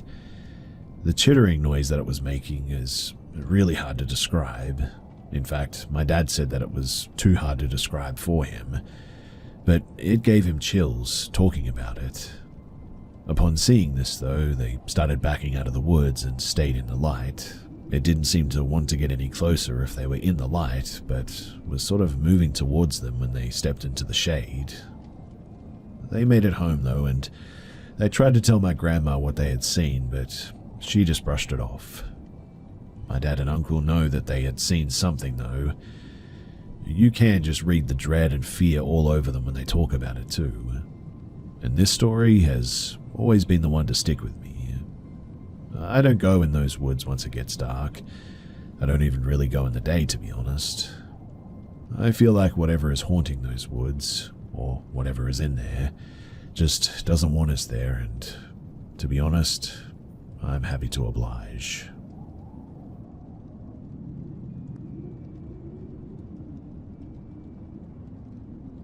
I went to Colombia for a vacation. I have always liked South American countries, more than anything because my parents almost always went there to spend some short vacations. So you could say that I followed their tradition, I guess. I had already rented a house to stay there when I was away. It wasn't the best in the world, but it worked. Anyway, I slept in a small room with the television pointed directly in front of my bed, just as it should always be. and behind the television there was a window that I always opened when it was very hot. I closed it when I was going to sleep at about 12 at night. Now, I remember that night I was watching YouTube videos and other nonsense on the internet, just sort of killing time while waiting for my food to be ready. However, like the sound of an alarm, I started hearing a sound that I could only compare to with the sound that a sort of didgeridoo makes. It immediately threw me off. I put my cell phone down and took a quick look at my room. I thought for a moment that it was just some random person who, for incomprehensible reasons, was playing an instrument in the street. But it only took me a moment to notice that there was a face that was shamelessly peeking out of my window. His face seemed to be sort of partially melted, something that was noticeable more by the shape of his head than by his skin. The latter, with a mud color, seemed to be worn out and almost in a state of decomposition. What I mean is that he had no nose and his eyes were completely circular and also black. His mouth seemed to have a small smile on the right side, but on the left side, it seemed to be broken almost, but perhaps unintentionally showing an extension of his mouth on that side, forming a smile up to his cheek. His mouth had nothing inside either. It was only black. The sound of the didgeridoo that I could hear only increased all the tension and fear that I had at that moment. But I stopped trying to understand what that thing was and suddenly began to think about my safety. I ran as quickly as possible to the kitchen and took out a knife, and I returned. I stared at it. I was pretty terrified, but that didn't prevent me from at least preparing for any attempted intrusion in my house of that creature. His face remained static, although the sound didn't stop. After maybe 4 or 5 minutes of looking at it and sweating, the creature finally moved its face, turned to the right, and then it left. And the sound it made also disappeared. I ran towards my door and I saw its shadow under my door. At that moment, the lights outside of my house were already on. I was almost paralyzed by the entire encounter. I've always believed in sightings of impossible things, but seeing or reading about them on the internet is something completely different from experiencing them in your own life. I knew that what I saw was not natural. The window, with all the fear running through my body, was closed by me minutes later. Obviously, I couldn't sleep after that, nor could I really concentrate on other things. I was just thinking, trying to give an explanation to what I had seen, and if he really was just a messed up tramp who wanted to spy. That theory, although disturbing, I preferred it. But it just wasn't possible, since the place behind the window has no way for someone to lean on it to look, because it's about 2 meters off the ground. In that park, there were cracks on the ground too that had left an unfinished construction. So what I mean is that there was just no human way a normal person could look into that window from there. This is the first time that I've shared this publicly. I don't really like talking about it because I know it makes me seem a bit crazy, but I just felt like I had to share it. And who knows, maybe someone out there might know what this is.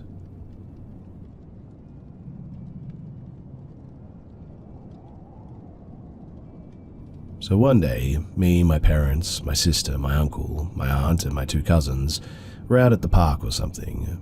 I don't remember what place exactly this was, but we were walking, talking, etc. until we got to a part where there was a rocky beach, and I was following my older cousin while my younger cousin was behind me. We were jumping from rock to rock while talking. I don't even remember what we were talking about, and as we neared the end of the rocky beach, I looked down to see where I was going to jump next, and when I looked back up, they were just not there anymore. What I mean is that they just vanished, both of them. So I yelled out their names, but nothing. There was no one there. Not my cousins, my parents, my sister, my uncle, or my aunt. I looked around, and after maybe 2 minutes, I left the rocky beach and tried looking for them. It looked like they were nowhere near me, though, and I didn't have my phone with me, so I couldn't call them. So there I was, lost and with no idea where the rest of the group was. Thank God that I remembered where the car was parked, so I walked all the way back to the car and waited almost an hour, and they came back. Everyone was apparently worried about me, and everyone was okay, but Even my cousins were there, and I asked where they went. I told them what we were doing, and my cousins told me that they left the rocky beach way before reaching the end. So I was just there, dumbfounded, like, what the heck was that then? Who was I talking to? Why did they look and sound exactly like my cousins? Why did they suddenly disappear like that? Were they trying to separate me from the group? And if so, why? Does anyone have any idea what actually happened that day to me?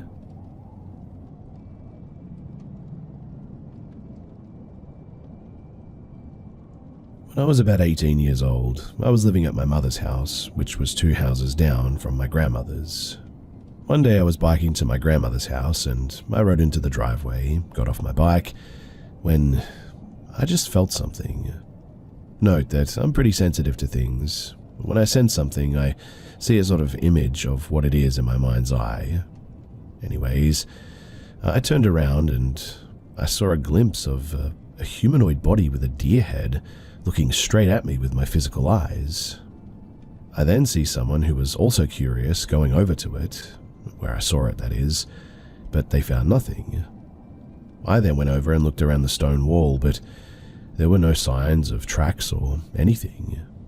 I spoke to this person briefly and asked them, "Hey, did you see that?" And they were like, "Yeah, what was that?" So I know that I wasn't going crazy. But does anyone know what this could have been? I don't think it was a Wendigo or a skinwalker or anything, but I have heard that there's a Native American lore of them being called not deer, or like the deer people or whatever, so I don't know. But if you have any thoughts on this, then please do share.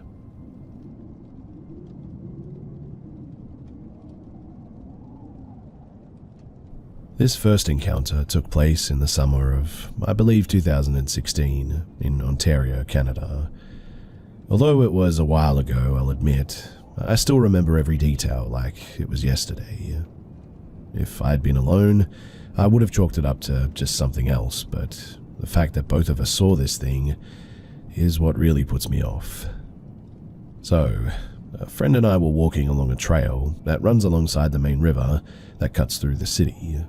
There are some great wooded trails along the river, and some of them even lead to neighboring cities, but I digress. The sun was setting. It was at that time of the evening where it was insanely dark under the tree coverage, but still fairly light beyond the leaves. I turned on my phone flashlight to light the way and put on some music for the two of us to listen to while we hustled home. The bugs were starting to bite at this point, and being so close to the river, they were pretty nasty. I'd paused to change the song on my phone at some point, and my friend glances to our left into the woods. She asks me, "What's that?" And instinctively I turned the lights to where she was looking. In the darkness of the bushes and trees, we watch as this thing takes off running deeper into the brush with its back turned to us. It was making a ton of noise, twigs snapping, leaves rustling. It really didn't seem to care. Now, there are lots of deer on this trail, and I've seen a few on my walks during the day, but this was absolutely no deer. Even in such a short amount of time, the image of this thing running from us is burned into my mind. It was on all fours. It had a sort of awkward gait like a human trying to run on its hands and feet, meaning that its arms were far too short compared to its legs to be running like that. This thing was white, and the light reflected off of its leathery-looking skin. It was skinny with thin arms and legs. The two of us didn't stick around much longer after that, and instead chose to run the rest of the trail, until we hit the end that led out into a set of soccer fields. Now, we never really spoke about it after that, and if we ever did, it was sort of just in passing. That was, until yesterday. You see, I was scrolling through a subreddit for my city and paused the minute that I saw a title informing people to stay away from the river trails. Curious, I checked the post out, and the post, it described exactly what my friend and I had seen that night on those exact sets of trails by that river. I broke out into a cold sweat and immediately texted her, despite not even speaking for a while, as adulthood had kind of caught up to us both. She told me, though, that she still thinks about that encounter and does so at least once a week. I linked to the post, and she was floored by it. I won't be giving the link as it gives identifying details and, the internet and all that, but reading through the replies, it was what you would expect from Reddit, I guess. People chalking it up to the guy being mentally ill, joking about him doing drugs, and people who genuinely took him seriously were being downvoted and mocked. Someone mentioned that it was all bull and that the stories of these things had been going around in the area since 1972, meaning that this probably wasn't a one-off experience from the beginning. I'm always a little bit hesitant to share this story, out of fear that I'd get the same reception. I know what I saw that night though, and knowing that it's possibly still in those woods along a set of trails that I still walk to this day, well, it is kind of unsettling to me.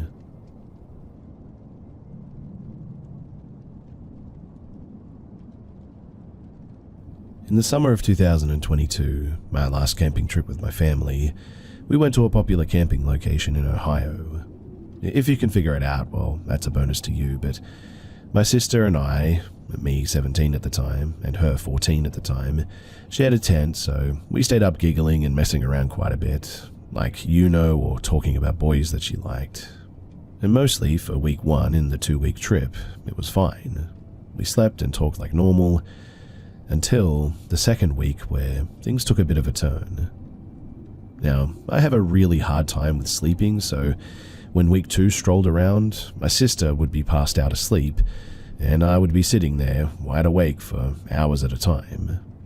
While these hours where I sat awake just passed by, I heard noises, crunching, shifting, growling, howling even. The basic outdoor noises, though. For the next 2 days of week 2, I heard a lot of walking and talking in the woods, though. Things like "come here" or "help me." Sometimes I'd even hear faint whispering near my tent. Honestly, it began to scare me, and on the last 2 nights, which probably had been the worst, my sister was awake, both of us playing with her phone dead, and mine on a cool 20%. At around 2 a.m., my sister went to lay down, and so did I, until I heard thick footsteps around the tent. Much too heavy for deers or wolves, but way too light for bears or elk. Honestly, it was almost like a person was walking around my tent. My sister was awake and quietly watched as someone or something pressed on the tent sides and door. Now, my sister and I move all of the little tent zippers into our tents at night to keep people from trying to get in. Clearly, this person or thing was looking for said zippers as well. So, while we were scared, we felt pretty smart about it too. This was night 4 of week 2. Now, obviously we spoke about this and told people and all that, but they said that we probably were just hearing things. And on the final week 2, night 5, the same heavy footsteps, the same touching at the walls, and the same whispering to "come here" and "come out" were all around us. I was terrified and waited until 5 a.m. where I sat outside waiting for my grandma. While sitting out there, I then heard whispering and then screaming, the scariest, most blood-chilling scream that I'd ever heard. It sounded like some kind of a mixture of animal or person or something, but it was so loud that I nearly wet myself. I was glad that we left in the end, and even happier to not go back for 2 years. But my question for all of you is, does anyone know what this is? Or was it just some dude lurking on our campsite and trying to creep us out? Also, I talked to my grandparents about this, and they said Tater Tot, their little American shepherd at the time, had been snarling at something outside the tent walking around. Whatever it was got scared and let out a sort of husk or a growl, and it ran away. It was about 3 a.m. for them, and it scared them too. So they heard some things as well. Anyway, like I said, if you have any information on what this could have been, then please do share it with me, because I have trouble just not thinking about this.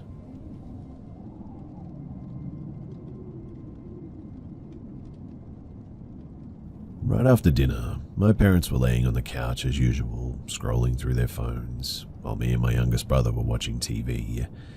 I urged him to make some fruit salad, which he agreed to, and we both moved to the kitchen. He cut the fruit, bananas at the exact point, and do all the hard work while I was looking for the strawberries in the fridge. From where I was standing, fridge wide open and box of strawberries in hand, I saw someone exit from the front door and even heard the distinct noise that my old door makes. At first, I thought that it was my other brother going outside to retrieve his clothes that were hanging on a rack on the porch. But since the door closed and you can't access it from the outside without keys, I stepped into the living room, strawberry still in hand, with the intent of letting him back in. I casually asked my parents on the couch if my brother got locked outside, and they both said no. At this point, I finally settled down with the strawberries and told them that I saw someone wearing dark clothes exit through the door. There was no knocking, which meant that it was in fact not my brother as well. My mother claimed that she heard a noise too and thought that it was me and my brother in the kitchen, while my father said that he also saw a dark figure swiftly getting out. Both my brothers said that they only heard the sound of the door. Our dog in our garden started barking too, but since my father didn't really feel like getting up and checking, it took a few minutes for him to get up, and anyone that could have been there would have been gone already. We started brainstorming all the options. It could have been the wind, but that meant that the door was ajar to begin with, and that's unlikely because my indoor cat would have sat there sniffing the door the whole time and we would have noticed. Also, our door is very old and it takes a lot of force to close it. Now, I don't really trust my dad since he was distracted leaving me as pretty much the only witness. And I don't really trust myself given that I'm a pretty paranoid person. But was I just hallucinating? I don't know. Also, if you have any tips on calming my paranoia, then that would be much appreciated. Thanks.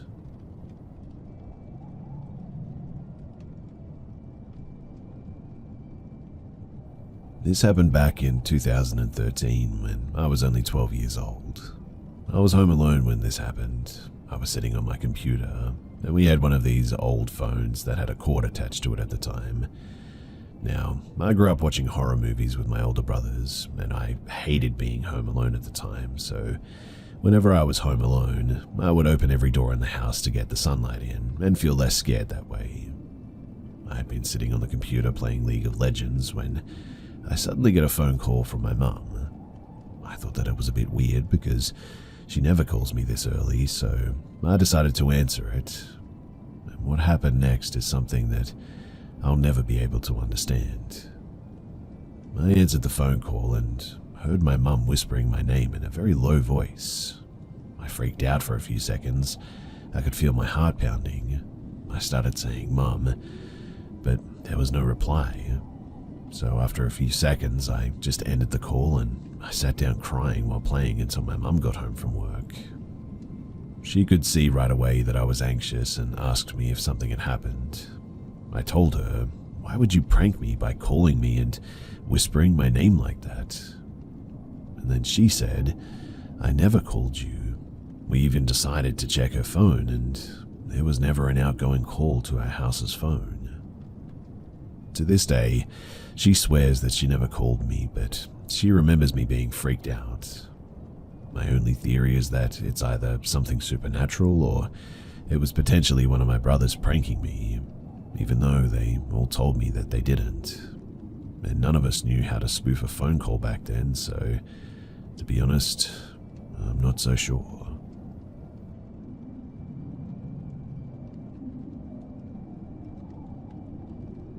My grandpa was born in the last years of the 19th century and spent his entire life living in rural Idaho as a farmer and rancher. He had tons of old cowboy stories that he would tell us as grandkids. Most of them were funny, some were cautionary, but a few were, well, just downright creepy. When my grandpa was 6 years old, he, along with his older brother and a gang of kids from nearby farms, decided to go ice skating for the day. At that time, my great-grandpa was working as a ranch hand, and the family lived near Chesterfield, Idaho, mostly a ghost town these days.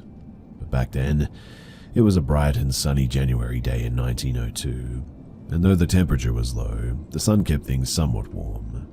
They had hitched sleighs to their horses and headed down to the river to ice skate. There were 8 kids altogether, and they were excited to show off their new skates from Christmas. Along with my grandpa and his brother, there were the 3 Robinson kids, Tommy Bayer and the Gooch twins. The best spot to skate was next door to the Gooch's ranch. The river there was broad and shallow, so the ice tended to be thicker, and if they did fall through, they would just get their legs wet. Now, the kids spent a couple of hours skating when a loud scream came from a willow bush on the riverbank opposite them. The kids could only watch as, what they said, a giant man covered head to toe in thick black fur came lumbering out of the bushes. It was carrying a large tree branch and was screaming in a rage at the kids. They obviously fled towards the sleighs, trying to scramble up the riverbank in their skates. My grandpa, being the youngest, was at the back of the rush. He couldn't get a good foothold because of the skates and also fell backwards towards the ice. The giant was now crossing the river towards them, screaming and swinging his branch. My grandpa was sure that this creature was going to eat him. As my grandpa tells it, Lady Luck smiled down on him that day by the river, because as the giant was midway across the river, the ice finally gave way. It only submerged its shins, but it was slowed down considerably as it tried to get back up on top of the ice. This gave my grandpa's brother just enough time to jump down and cut the laces off of my grandpa's skates. They left the skates and dashed up the riverbank, jumped onto the sleigh, and as they looked back, the giant man was cresting the riverbank. To their relief, it didn't chase the sleighs. It just stood there, hollering at the kids and swinging his tree branch. The kids were able to make it back to the Gooch Ranch, where they told their encounter to John, the twins' grandfather. Word spread quickly in the tiny farming community, and soon a posse was formed to hunt down the beast. Where the kids had been skating, there was found footprints almost 2 feet in length.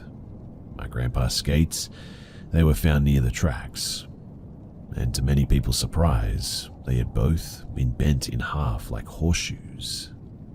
The tracks, they headed west into the nearby mountains. The posse followed them as far as they could, but deep snow prevented their travel any further. The creature, it was never sighted in that area again, but this story captivated the small community, and soon word traveled across the country of the Idaho wild man. That spring, my great-grandpa decided to buy a ranch in the Little Lost River Valley farther north in Idaho. My grandpa had many other weird and creepy backwoods stories, but he always said that this encounter frightened him the most. He was sure that he would have been killed if the giant hadn't have broken through the ice and given his brother a chance to cut his laces.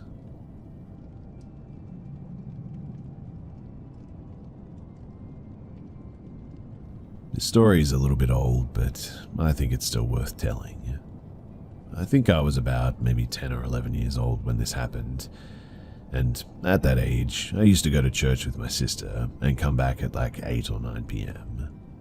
The church was close to my house. It was on the street facing the street where I lived, and I could see it from my front door, in fact. Me, my older sister, and 3 of our friends, who were also like sisters, went back together. They lived in front of a football field, and next to this field there was a sort of small path whose entrance was a big tree. The girls' house was right at the end of that path, but they could also get there by crossing the field. When we arrived in front of the path, we stopped to talk a little bit. The street was lit, and some neighbors and a guys in a bar were a little close to where we were, but it was no problem. But suddenly, the youngest of the sisters says that she saw something move in the bush under the tree, and her older sister throws a pebble to see what it was. The moving thing appeared, and it was just the most bizarre thing that I had ever seen. I'd say it was literally the standard description of an alien, with the exception that the skin was a sort of pale yellowish white, big black eyes, a big head, the mouth and the nose were practically stripped, and he seemed to be breathing heavily, or maybe panicking or something. It's also worth noting that he was crouched in a way that we only saw his face among the bushes. We were obviously terrified and screamed. The creature also looked scared and looked like it wanted to get out of there. He looked around scared and seemed restless. When we tried to approach him, he just jumped out of the bush and moved like absolute lightning. We could barely see his body, in fact. He was skinny though, and also had a white head. I swear that it was so fast that we lost him instantly. The girls didn't want to go through the path anymore across the field, which was understandable given everything that just took place. My sister and I, though, we went back to our house. It was on the same street as the one in the field, really close. And we were even stopped by neighbors asking what had happened, but we didn't answer. When we got back home, we told our mother, who was the only one awake, and to our surprise, she actually believed us, and even went there to see if the thing was still there. Obviously it wasn't. Now, I don't really mind if anyone doesn't believe this, but to this day, I know what I saw and I swear by it.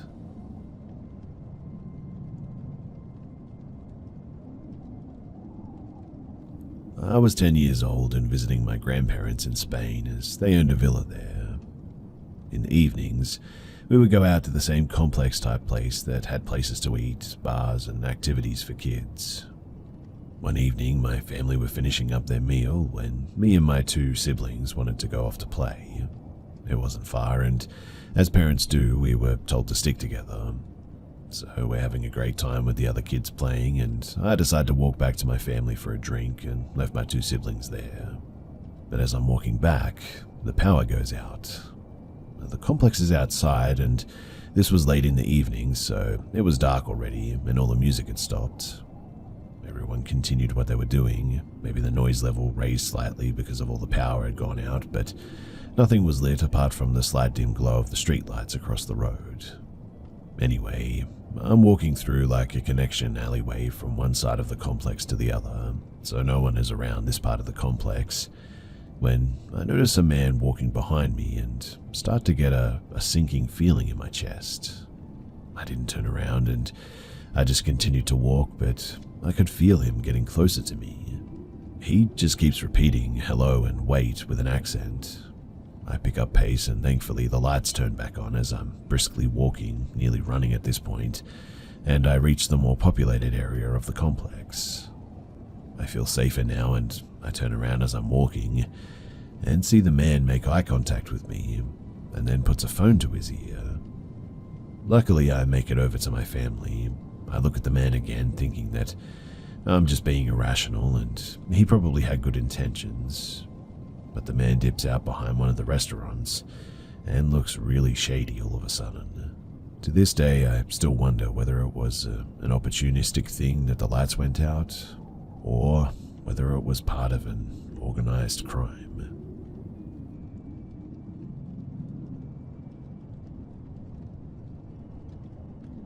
This happened about 1 year ago during the summer.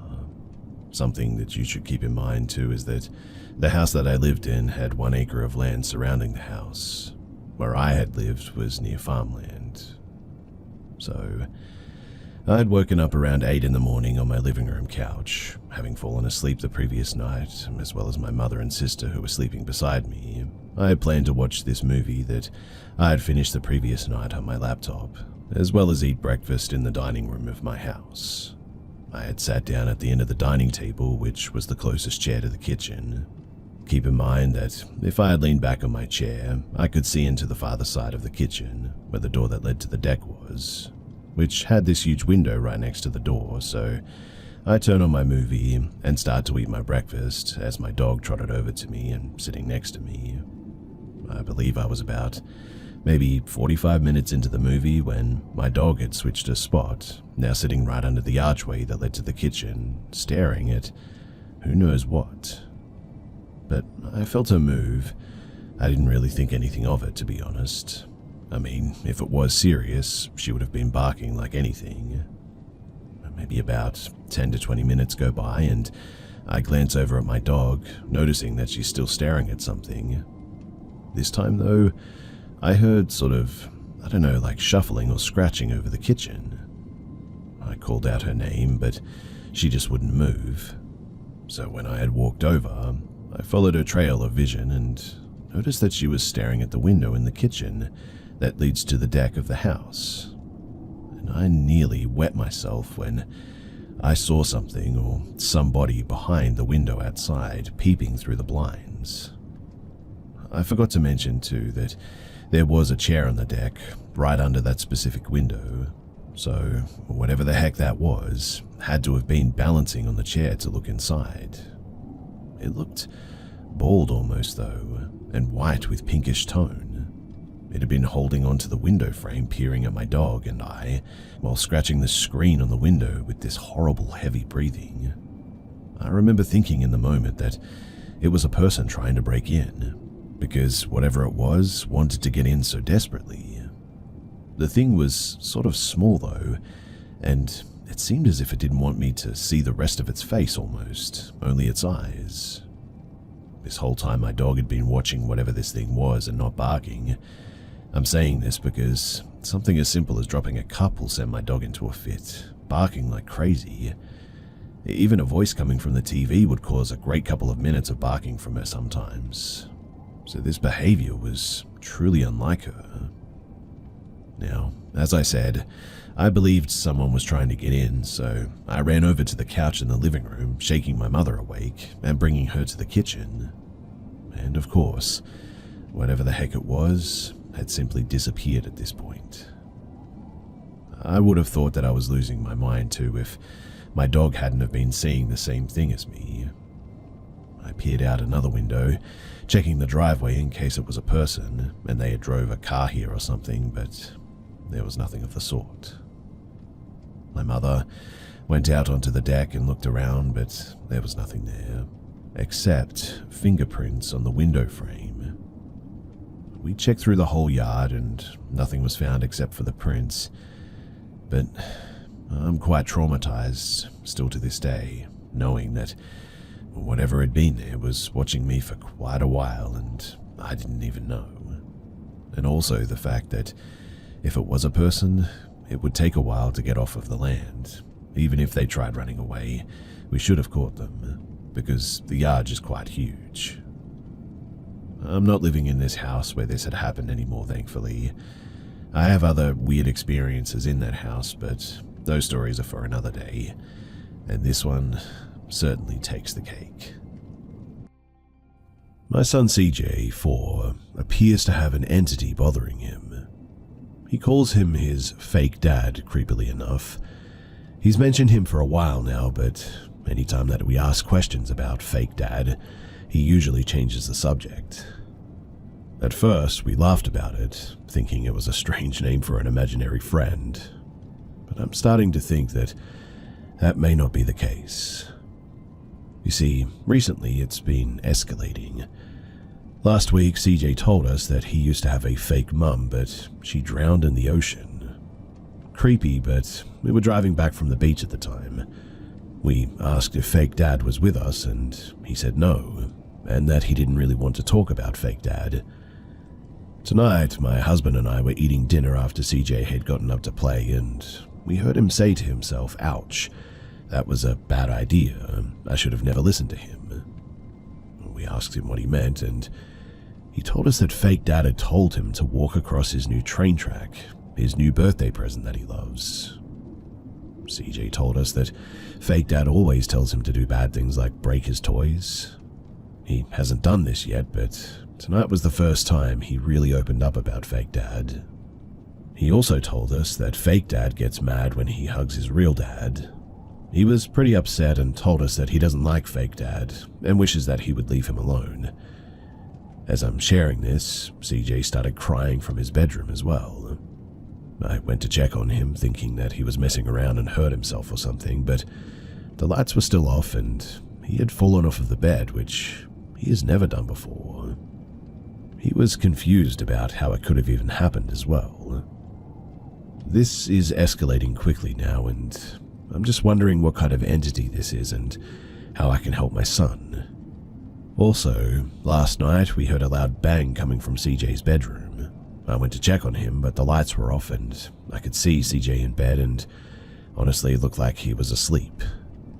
I was standing in the doorway trying to figure out what had caused the noise when my husband walked up behind me. Suddenly, CJ sat up in bed and said, "He told me that you could come." I asked CJ who told him that, and he then pointed to the corner of the bedroom and said, "Fake Dad." I looked to where he pointed, and I swear to you that I could see a silhouette of a very large man standing in the corner in the dark. My husband saw the same thing and quickly turned on the light, but when he did, nothing was there. Well, we packed some bags and we left for the night. I mean, there was no way that anyone was going to sleep in that house, and honestly, I'm not sure I ever want to even go back there. We're at my aunt's house now, and we're going to talk to her priest this afternoon to see what we can do. It just feels like I'm living in a horror movie. I mean, what the heck is this thing, and how can I get it to leave my child alone?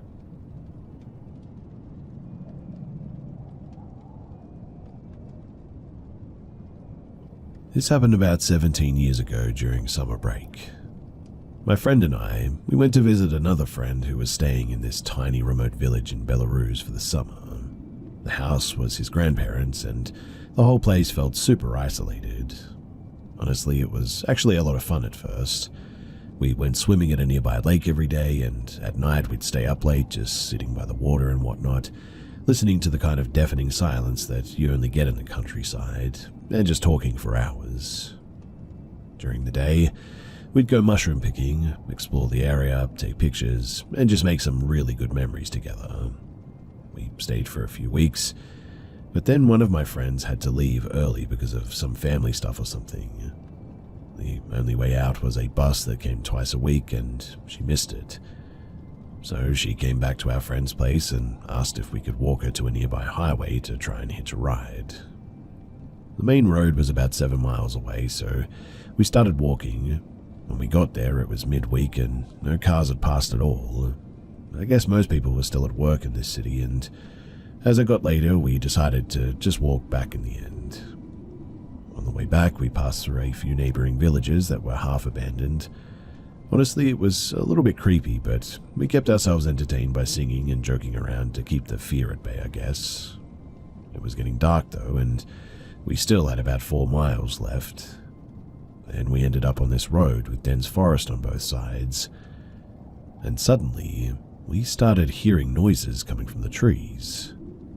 It was pitch dark and honestly pretty unsettling, so we tried to joke about it, but deep down we all felt something was a bit off. Then my friend pointed, and we saw 2 huge yellow eyes staring at us from the trees. We just kept walking in silence for a bit, until one of us nervously said, "Must be some, wild fireflies messing with us or something, right?" We laughed, but we all knew that those definitely were not fireflies.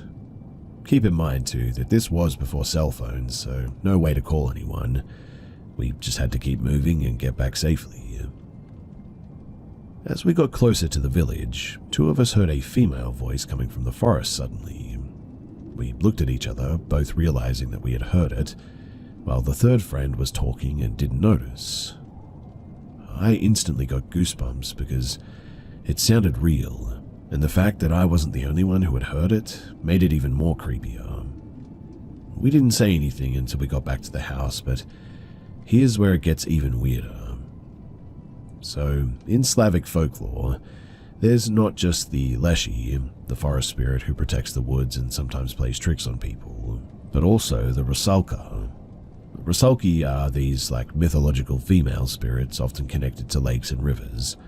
They're usually described as beautiful women with long hair, sometimes said to lure people, especially at night, with their singing or their voices. We've been hanging out at this lake for so many nights, and then to hear mysterious female voices coming from the trees later on, near this said lake, it definitely made us wonder if we'd gotten a little bit too close to something supernatural. We still joke about those unhinged fireflies, but deep down we all know that we saw and heard something that we really cannot explain. Between the abandoned houses, the glowing eyes in the forest, and that eerie female voice, It was honestly one of the scariest and strangest experiences that I've ever had. And yes, I still think about those nights at the lake and wonder what might have been watching or listening to us out there in the darkness.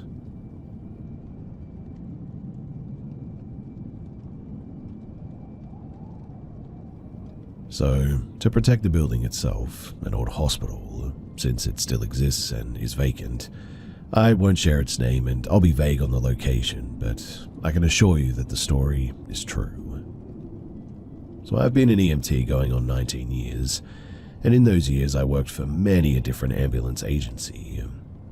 One agency that I worked for was a hospital-based 911 inter-facility ambulance provider. Bit of a mouthful, I know, but that's what it's called. Now, because it was owned and run by a hospital company, many of our stations were in the hospitals themselves. One of these hospitals was a small rural hospital in a very small town in New Jersey.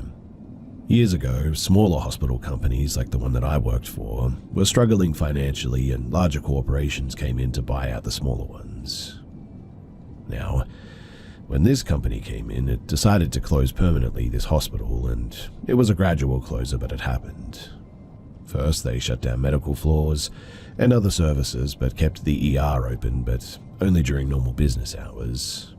This too was shut down months later, and our station here was pretty much unaffected, and we had 24/7 access to this now empty human hospital.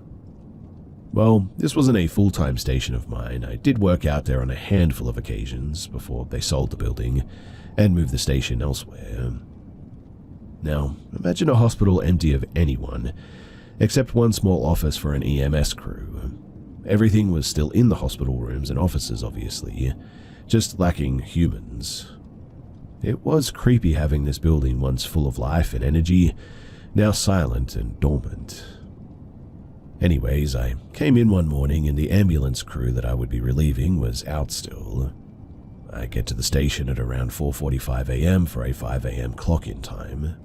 It was my first time at this station, and like many other humans, I was curious about what this empty hospital was like. So, since I had a little bit of time, I started walking around the old hallway silent and sort of just admiring what the building once was. I walked into the old chapel, the ICU, and other areas briskly to not forget I'm actually there to work soon. The EMS office was also just located off of the main entrance and the waiting room. I'm walking back to this EMS office to punch in, and as I'm walking back, I swear that I start hearing whispering, clear as day whispering voices. At first, I couldn't tell where they were coming from until I started getting closer to the waiting room. They got louder, but they were still whispers, if that makes sense. I was thinking, okay, well, maybe the one security guard that they had staffed was sitting in there on a phone being silent or something. But as I walked into the dark waiting room, nothing. No one, and the voices suddenly stopped. I punched in, and not much of my time was spent there during the day, but days later I was working there again, and this time I'm working with somebody else who has also never worked there before. Like me, she was just as curious about the building, so I took her around the areas that I knew of and told her about what I had witnessed only a few days earlier. We were once again walking back to our office near the waiting room. We were just talking when she interrupts me and asks me if I heard something. I didn't, but the silence revealed what she was hearing. Once again, we start hearing whispering voices, clear voices, but not hearing what is being actually said. As we try to find the source this time, it was coming from an old office just outside of the waiting room. As we walked in, nothing. It was empty except for a desk, and the voices stopped again. It was amazing that I had someone there to tell me that I wasn't just hearing things this time and witnessed exactly what I did.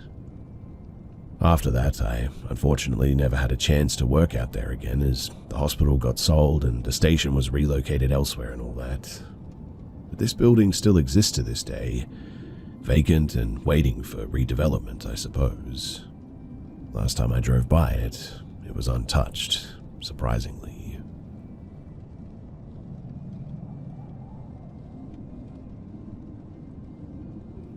I'm going to start off by saying and acknowledging just how absurd I might sound to all of you. And look, I know that you might think that I'm fabricating this story for internet clout or something, but I want to assure you that I'm not. I know that I cannot force you to believe me, nor will I attempt to do so, but I'm going to share what happened during one summer in my youth. First, I'll explain why I believe this wasn't a mistaken memory or hallucination too. So my family has lived on our land for nearly 200 years now. We have taken care of this land and it has cared for us in turn. It is my ancestral home in a very real sense too. That said, our land has seen a few odd occurrences over the years for sure. I don't claim that our land is haunted or anything, but I do share my grandma's belief. She believes that our ancestors are looking down on us, protecting our family as a sort of guardian angel. It's a comforting feeling, at least to me, and I've never really felt unsafe on our land. My grandma has told me of some paranormal experiences that she has had over the years. Many occurred on our land, but one particularly relevant event to this story, it happened elsewhere. Now, during a cruise trip to the Caribbean, she and my grandpa were on shore on an island. My grandpa had gone ahead on a trail while my grandma had lagged behind a little bit, and as she was cresting a hill, a young girl ran up behind her. The child appeared to be scared of something, pointing to the bay and yelling that a ship is coming. My grandma tried to comfort the child, looking upwards towards the bay. She saw a sailing ship, like the ones from colonial times. The ship was far off, but she said that it was hard to discern, almost like a mirage. She said that she had called out to my grandpa before turning back to the child. However, when she turned back, the child was gone. No sound of her running off, no footprints, nothing. My grandma told me this story years ago, describing what she experienced as a bit of a time slip, an odd overlap of present and past that manifested in a, for a lack of a better term, ghost ship and child. I share this story to establish a bit of a history of odd occurrences that happened to some of our family members. It appears to be that more of them have occurred to me than my brother, despite us being pretty much inseparable when we were younger. But anyway, my time slip occurred during a summer when I was about 9 or 10. That summer, two friends had spent most weekdays with us as their mum had to work. Most days we would just play video games or explore the woods on our property or whatever, and it was on one of the days that we decided to explore when this event occurred. Our group of 4 were following my brother's dog. She was wandering through some game trails with us, making mild conversation, and we debated what would happen if we got lost. I said that we could eat some twigs and leaves, which solicited laughter from our group. After we walked through some brush, we came upon a fence line that I was familiar with but didn't see often. My memory then grows really hazy here. The others were with me, but they weren't involved in the time slip. My brother's dog had crossed the fence line and I had followed despite the land that I was entering not being ours. I recall ducking under the middle strand of wire, and when I came up, the woods, they had just vanished. Obviously, as you can imagine, I was very confused, as anyone would be. I looked around for our dog, but I couldn't find her. I did notice, however, how similar the scene before me looked. It was a fenced clearing that was an acre in size. I recognized the acre-sized clearing where my home should have sat, and I was puzzled as to what I was even looking at. The fence looked much newer, and the 3 mesquite trees were nothing more than saplings. The windmill creaked with the wind, but a blade that was broken my entire life was now undamaged. The sun shone a little brighter than normal. The entire time I felt sort of dazed, like in a lucid dream almost. After a few moments, I got an uncanny feeling and decided to turn back. And when I crossed back, I turned and saw the woods had returned to normal. I cannot recall much after that, but that would simply be due to the event happening over a decade ago, I suppose. I know in some cultures that crossing a boundary of some kind could result in crossing over into another dimension or whatever. Though far-fetched, it could be another explanation besides a time slip, I guess, but despite trying to replicate the event, I have thus far been unable to. I wonder if anyone else has experienced this phenomenon and could possibly shed some light on what the heck it is that I encountered.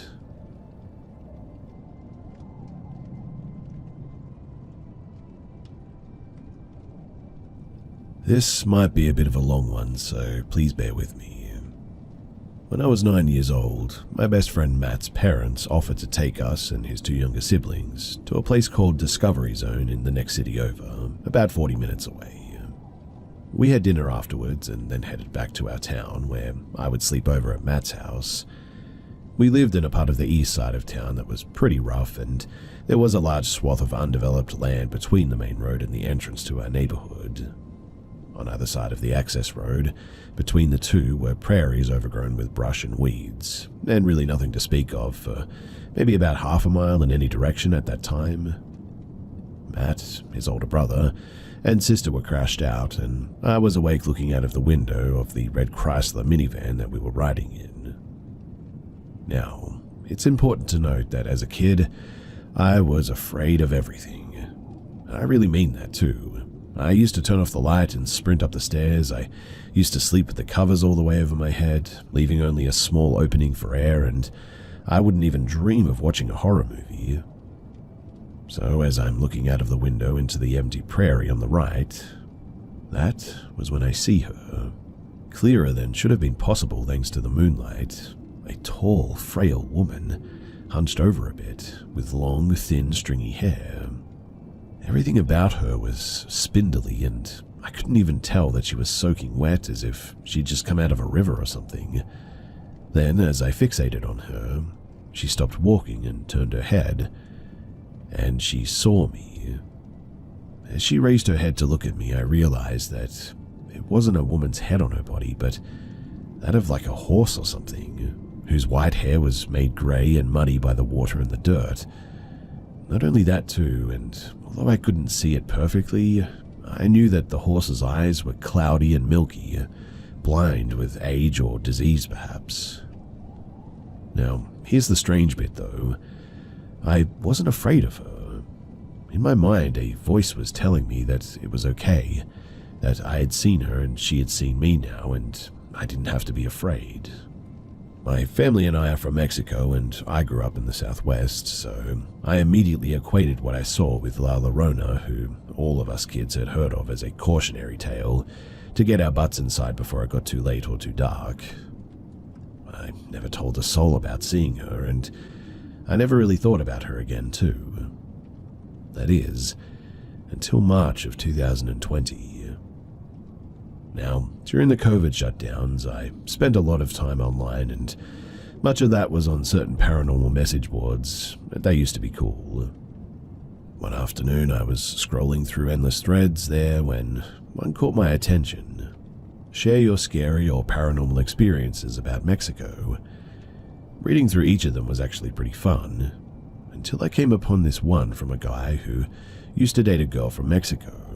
Her uncle owned a mango grove there, and while the guy and his girlfriend were walking through it one day, he kept noticing an old woman ducking behind the trees. Finally, he asked the girlfriend who the lady was, and she turned to look, just catching a glance of her. The girl grabbed her boyfriend by the wrist and instantly took off running without a word until they got back to the house.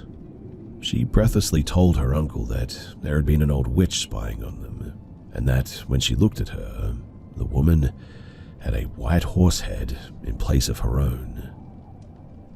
Upon reading that, every hair on my body was standing up, but it was the attached comment from another user that made my blood truly run cold.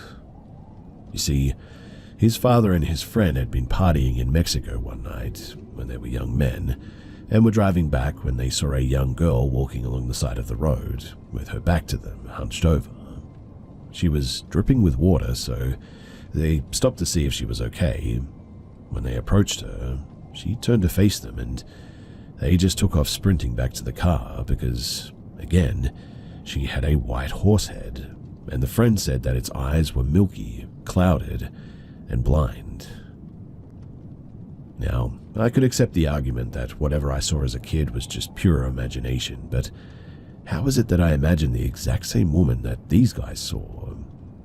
I looked for any precedent for the Rona having a horse head and came up with nothing, but fast forward another few years when I went to Universal Studios Hollywood Horror Nights, and they had a La Rona-themed haunted house, and wouldn't you know it, they gave her a skinned, bloody horse head.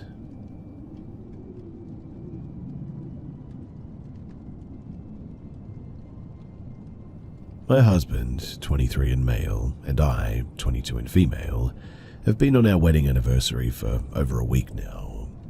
We have a camper in Cherokee, North Carolina that we've been staying in. We have an interest in abandoned things like towns and cemeteries and whatnot. So we decided that we would go and visit Connor Cemetery. It's near Couches Creek off of Newfound Gap Road, which is about 1.9 from the visitor center. Anyway, when we arrive to pull off close to where the trailhead is supposed to be, we get out and start walking towards the opening in the woods where there is a trail. The trail itself is visible, but you would have to be looking for it to see it. We're walking in, heading towards where the cemetery is supposed to be. I'm in the front looking down, checking for snakes and holes, and my husband is behind me. We've paused for a second, and he said, "Hey babe, look at that statue." I start looking around and say where, and he points to the direction. What I was expecting was like an angel statue that you would normally see in cemeteries. But that is not what this was. I look upwards further up the trail, and off to the side is what looks to be a 12 to 15 foot tall deer or elk statue. The statue looks like it was either made up of wood or wrapped in leather hide and looked preserved almost. The problem is that nowhere online had it mentioned this statue or anything of this sort. It starts giving me this uneasy feeling because it had a strange face and it was just a very weird place for something like that to be there. My husband then said that he didn't like the look at it at all and we should probably go. As soon as he said that, we turned around and left as fast as we could. Once we got back to our car, I told him that it just didn't feel right at all. He agreed with me and said that he saw a deer-like face with a snout and he thinks that he actually saw it blink and its right ear had moved, but not like a normal animal ear, but a full-on 360 rotation. I told him that what I saw was like an elk body with a camel mixed with an elk-like face. On the way back to our camper, I started thinking that I should have taken a picture of it, but unfortunately I just didn't think to do it at the time. Once we were back at the camper, we started researching things and we just could not find where this was ever listed or ever even seen before. We decided to go back to a local Native American bookstore that we had gone to previously and speak to the older lady who runs it there. We had explained what had happened and she advised us to speak to the visitor center in the national park to see if anyone had something similar or if they knew of any native stories of something similar to this. She had also said that sometimes the things choose for you to be the only ones to see it. We had thanked the lady and then we left back to our camper. Now I'm here with all of you guys and thinking about what we may have possibly seen out there in the middle of the woods, in the middle of nowhere. If you have any information on what this could be, then please do let me know. We'll be going to the visitor center tomorrow and most likely we'll be going back into the woods to see if it's still there or not. My hunch is that it won't be.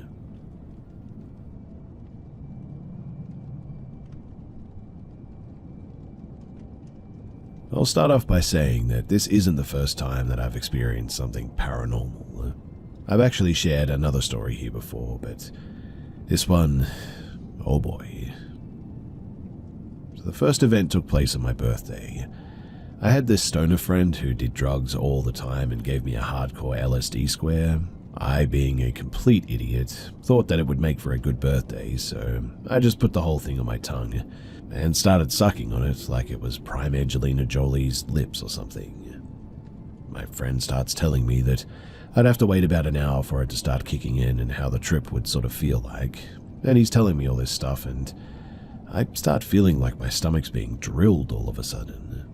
The room that I was in immediately shrank, and it felt like I was going to choke. I tell him about it, and he says, "Oh, it's probably kicking in already because it's your first time and you took the whole thing." So we get out of the apartment and sit in a garden outside of the building. It must have been like 8 p.m. by then. And while I'm sitting there, everything that had a texture became alive, and it was really nice. The walls with tiny rocks on them, plants, all of it. My friend also put on some music, and I was enjoying it. Little did I know. At this point, I start seeing people bursting in like flames. It was like a fire or something would flow from within each person that I saw, but it was different for everybody. Some people would come up to me and I would start having trouble breathing, and other people would have this beautiful soothing light coming from them that would calm my nerves. I was super sensitive at that moment. And it's kind of funny that I found it hilarious, I guess. Anyway, my friend and I started walking to a little bar to get a couple of beers.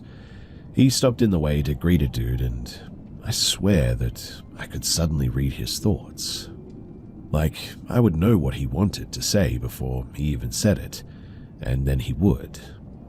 I started getting a bit nervous, but I expressed it with complete and utter silence. But when we arrived at the bar, I started hearing voices. They would repeat old conversations that I had heard when I was a little kid and completely forgotten about. Like me being a 2-year-old and hearing my mum talk to a neighbor about God and how she felt that we were abandoned in this world. Every word, every sentence in fact, hundreds of forgotten conversations flooded my head suddenly, and I would know why and when they were talking about those things.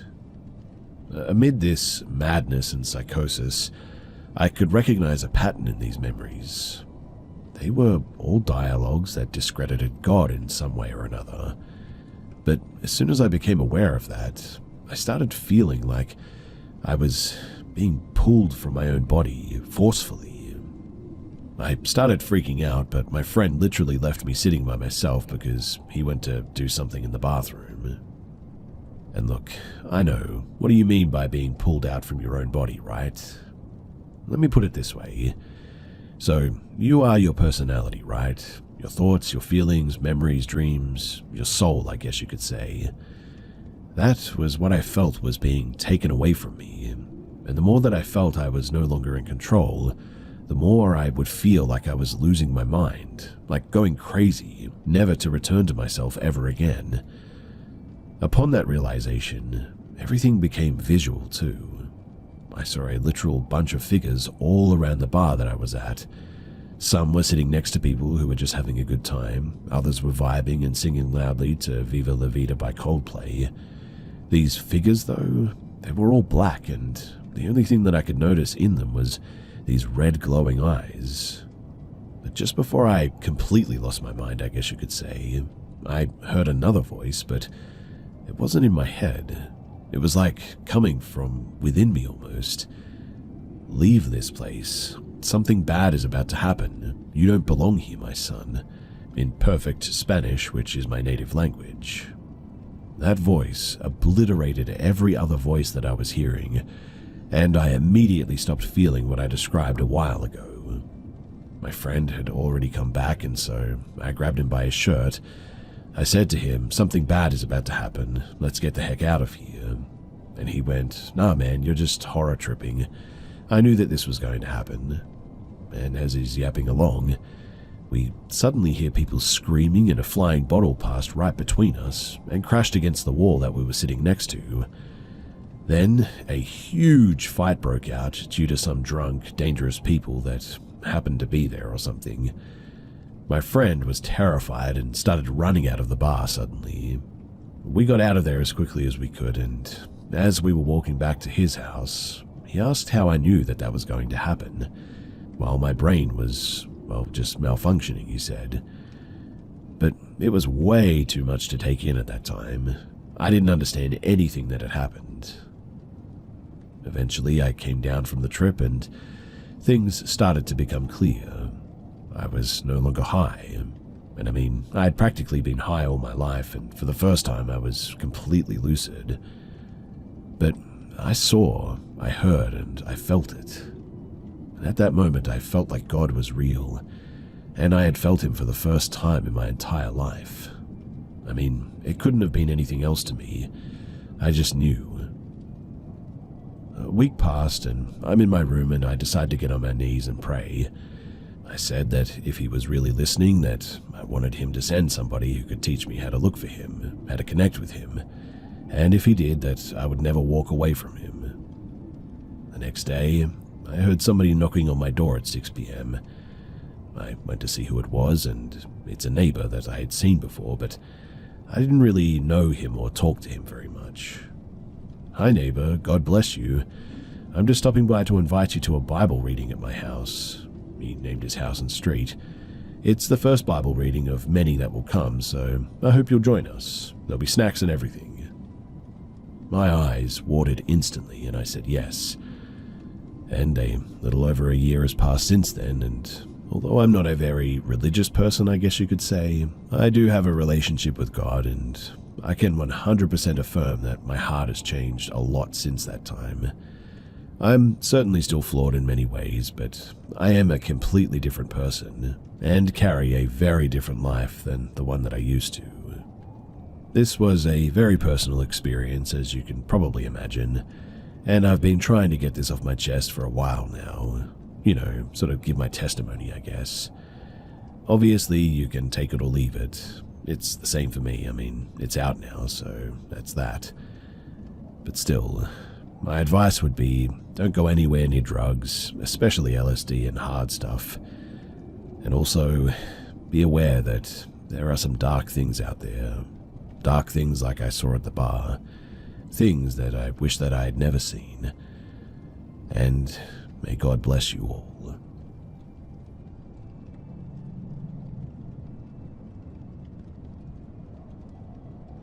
My uncle and his family had multiple generations grow up in the same house. It was a beautiful 3-story Queen Anne Victorian home, built in the 1890s by his great-grandfather. His family owned it up until about the 70s. It has changed hands outside of the family until about the 90s, after my uncle was able to purchase it, after establishing his own successful architectural firm. Multiple people in his family from earlier generations died in that house in the early 1900s, some from natural causes, a couple from diseases, scarlet fever and typhoid. But as soon as my uncle moved in, strange things started happening. Cabinets in the kitchen would be open when nobody was home, phantom footsteps were heard, and the weirdest thing, knocks on the door in the middle of the night and no one would be there. One of these instances of knocking on the front door to no one being there, my uncle got a call the next morning from his dad saying that his great-uncle, who had lived in the house as a kid, had actually died the night before, around the same time as the knock was heard. My own experience in the house was when I was in my late teen years.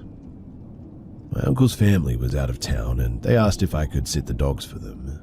I always looked forward to it because the house was huge and they had a massive pool in the backyard to enjoy.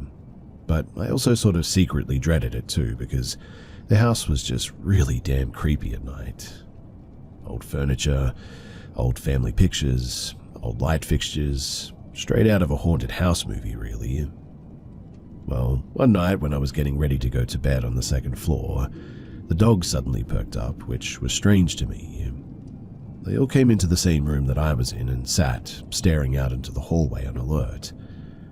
Shortly after, I heard the sound of distinct footsteps coming down the hallway of the third floor above, and then footsteps down the stairs to my floor. I was frozen in fear suddenly. The footsteps stopped about halfway down the stairs, and not another sound was heard for the rest of the night. But I didn't sleep a wink that night. The last part of this story happened a few years ago, though, after they moved out of the house to downsize. The new owner called my uncle a month after moving in.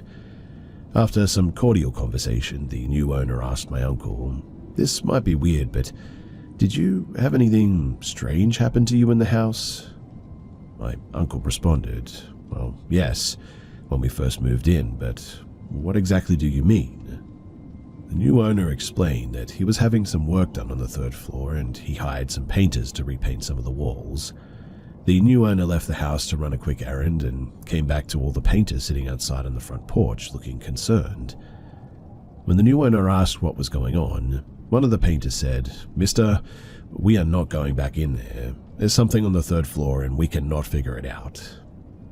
The painter elaborated that one of his workers was by himself on the third floor and he felt a distinct touch of a hand on his shoulder. When he turned around expecting one of his painting buddies to be there, no one was there. The third thing that happened to the new owner too was that his brother came to stay the night one night. He was set up on the third floor, and when the new owner woke up the next morning, he found his brother asleep on the couch on the first floor. He asked his brother why he had changed rooms like this, and his brother had said that, "You're not going to believe this, but when I was getting ready for bed, I was putting away some clothes, and it felt like someone touched my shoulder, but when I turned around, nobody was there." My uncle responded to those stories saying, "Oh yeah, don't worry, those are just my old family members welcoming you to the home. I'll get used to you after a while." I'm not so sure that was reassuring for the new owner or not, but in any case, that place is probably now haunted by my own family, and that's weird to think about.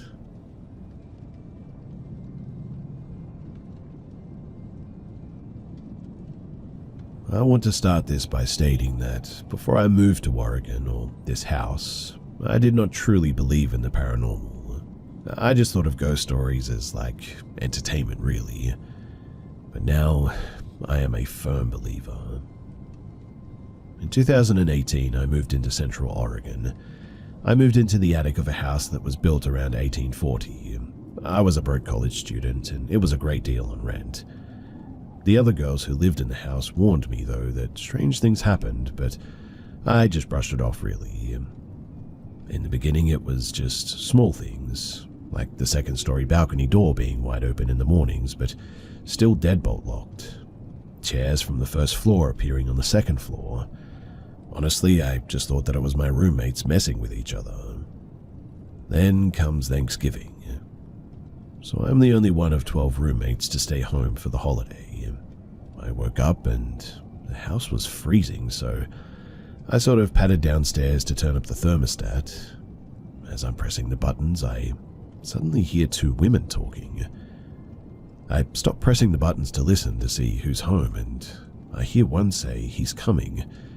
And I sort of immediately forgot everything else that they said. I wandered around the house though, trying to find who's home, but there was no one. It was just me. I spent the rest of the day trying to shake it off. I mean, it must have been from how exhausted I was. That night, I'm sitting on the couch in the living room with my roommate's kitten on my lap, petting her, and all of a sudden she goes sort of rigid in my lap. And I look up and I see a shadow on the window. Inky black like it was there on the glass and not a reflection or someone outside. I stare at it for a moment and feel it looking back at me. Then it moves across the glass and disappears. I call my only friend who was still in town and she comes over. After this, stranger things started happening too. Like when I would go into the basement, I would always feel eyes on me. One night, my roommate sees a man in what we call the catacombs. It's a sort of weird zigzagging hallway that leads from the main basement to the basement apartment. She calls the police, but they cannot find anyone. In the attic, my bed is in a sort of triangle-shaped room, and at night it always sounds like someone's dragging their fingernails down it above my head. Things go missing in the house. All the fish in my roommate's fish tank suddenly die one night. I hear whispers all over the house, unable to pick up what they're saying or where they're coming from exactly. one day my roommates went out of a room through a window that doesn't lock, and they could not get back inside as the window was like suddenly stuck. They were trapped out there for hours until I came home and heard them yelling. The weird thing though is that I opened it easily and couldn't understand how they were stuck like that. Well, once the lease ended, we all decided to move out. I swore to never go back, but I often feel drawn to that house for some weird reason. If I'm out walking, I'll stand outside of it and I'll sort of just stare into the window of what used to be my room.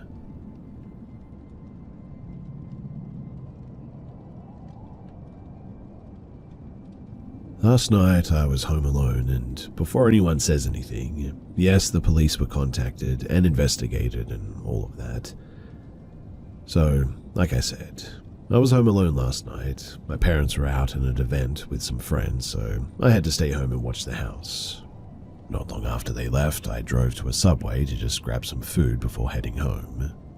To be honest, I'm not an easily scared person or anything like that. But I don't know, I get such an off, empty feeling when I'm home alone because I never feel like I'm quite alone, I guess. Anyway, after eating my food, I watched some TV in the living room for a bit. But then I heard sounds from upstairs. They sounded like light footsteps, kind of. I paused the TV and listened for a bit. The footsteps stopped. Not to sound too corny or full of myself, but I'm a little bit built and won't go down without a fight, so I gathered my courage to head upstairs, but of course with a knife, because I'm not dumb enough to leave myself open like that. I checked the whole upstairs and no one was there. And yes, I checked all the closets, under the beds, and everywhere someone could be hiding, and there was no one. I let out a small exhale of relief because if I did end up finding someone, then I really wasn't ready for what that would have looked like. It was getting pretty late anyway, so I switched the living room TV off, locked the house up all right, and made sure nothing was unlocked, including all of the windows, and then went to my room and watched some TV there. Everything was fine too until I heard light knocking. I looked around to see where it would be coming from, but my bedroom door was open and my closet door is built in a certain way that no one could possibly fit in there since it has like shelves, not an open space. I examined the house again and still nothing.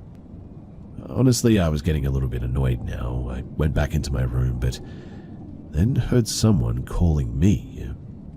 It sounded so much like my dad's voice, and I sort of knew that it was because my dad has a thick Italian accent with a deep tone, so it definitely sounded exactly like him, but it was so weird because I didn't hear my parents come home. I was about to check it out too before realizing that every time that he called my name, it sounded exactly the same, almost like his voice had been recorded or something and just played over and over again.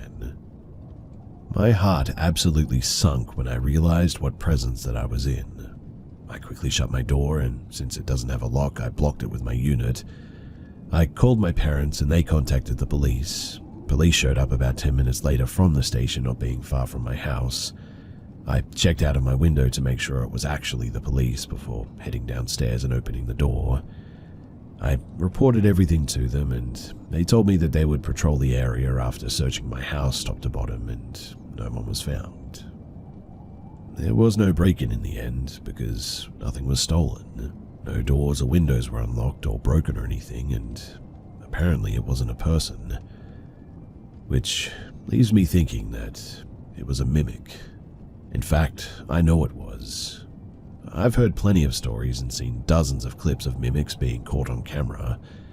I didn't sleep last night, even after my parents came home.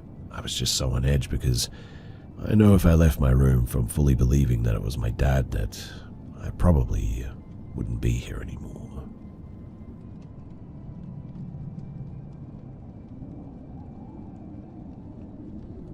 This happened about 2 to 3 months ago.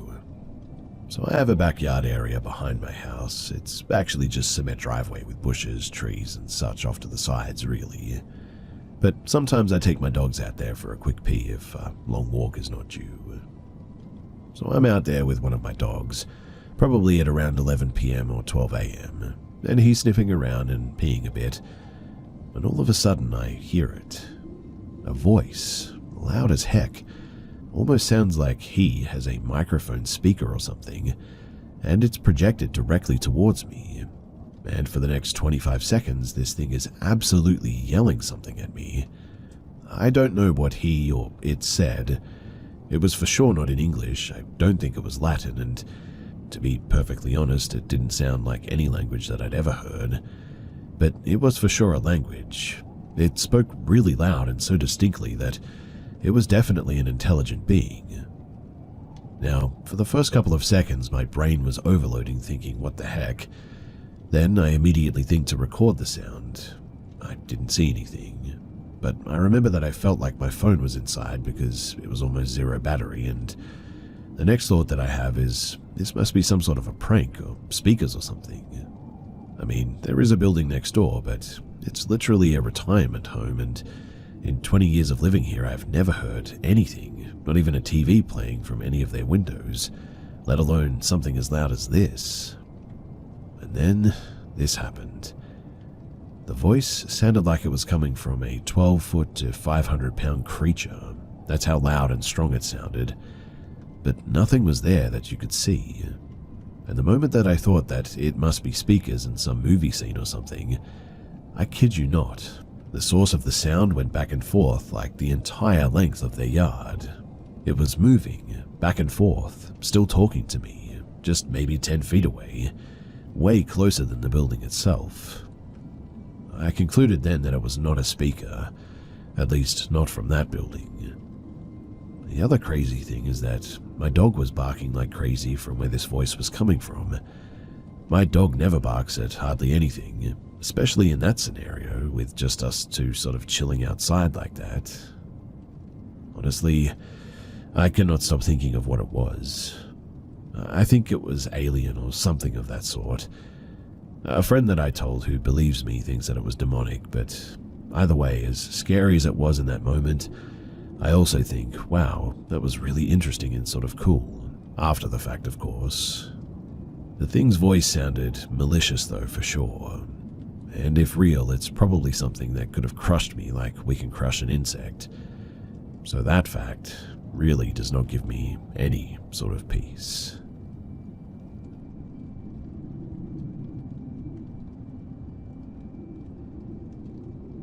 This happened back in August of 2014 while I was dealing with a rough transition in my life.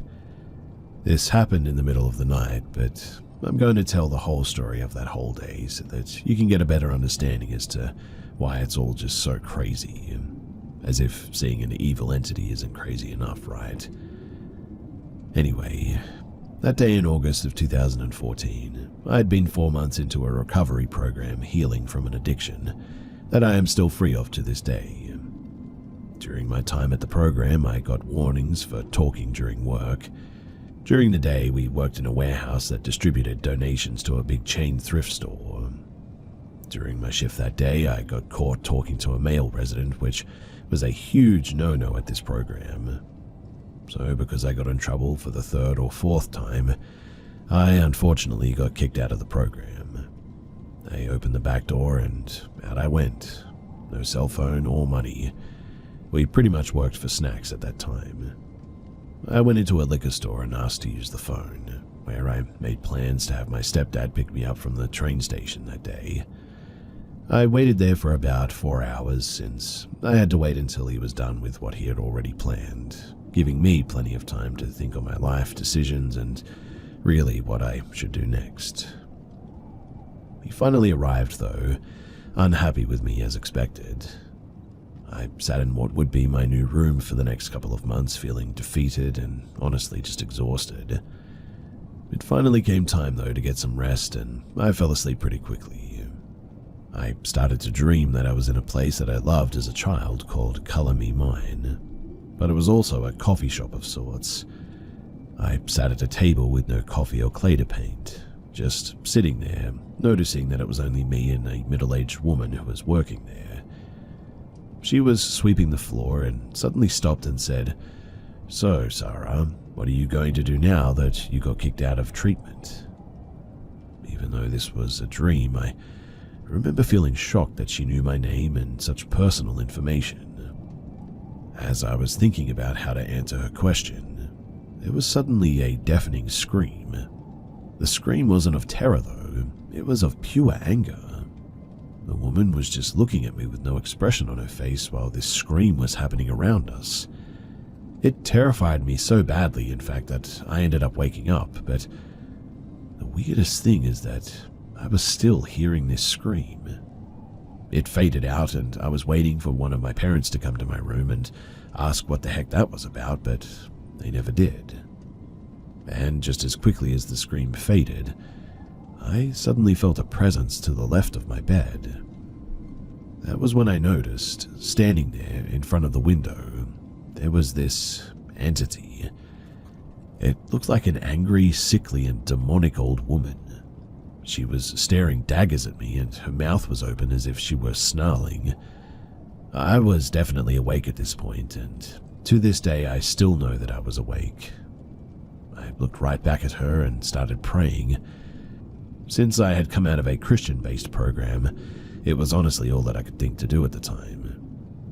Then she slowly faded away, and as she was, her expression softened, but was still full of hatred. Then she was gone.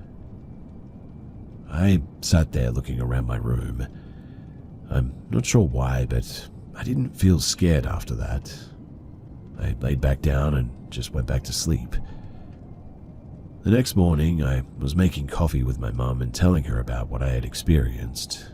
She tried to tell me that it was all just a dream, even though I thought that I was awake after sitting up from hearing that scream that I'll never forget. She was sure, though, that the whole thing was a dream, not just the part up until the scream woke me up. But I know that at that moment that I sat up, still hearing that scream, that I was wide awake. I heard that scream still happening when I sat right up before I saw that evil thing as well.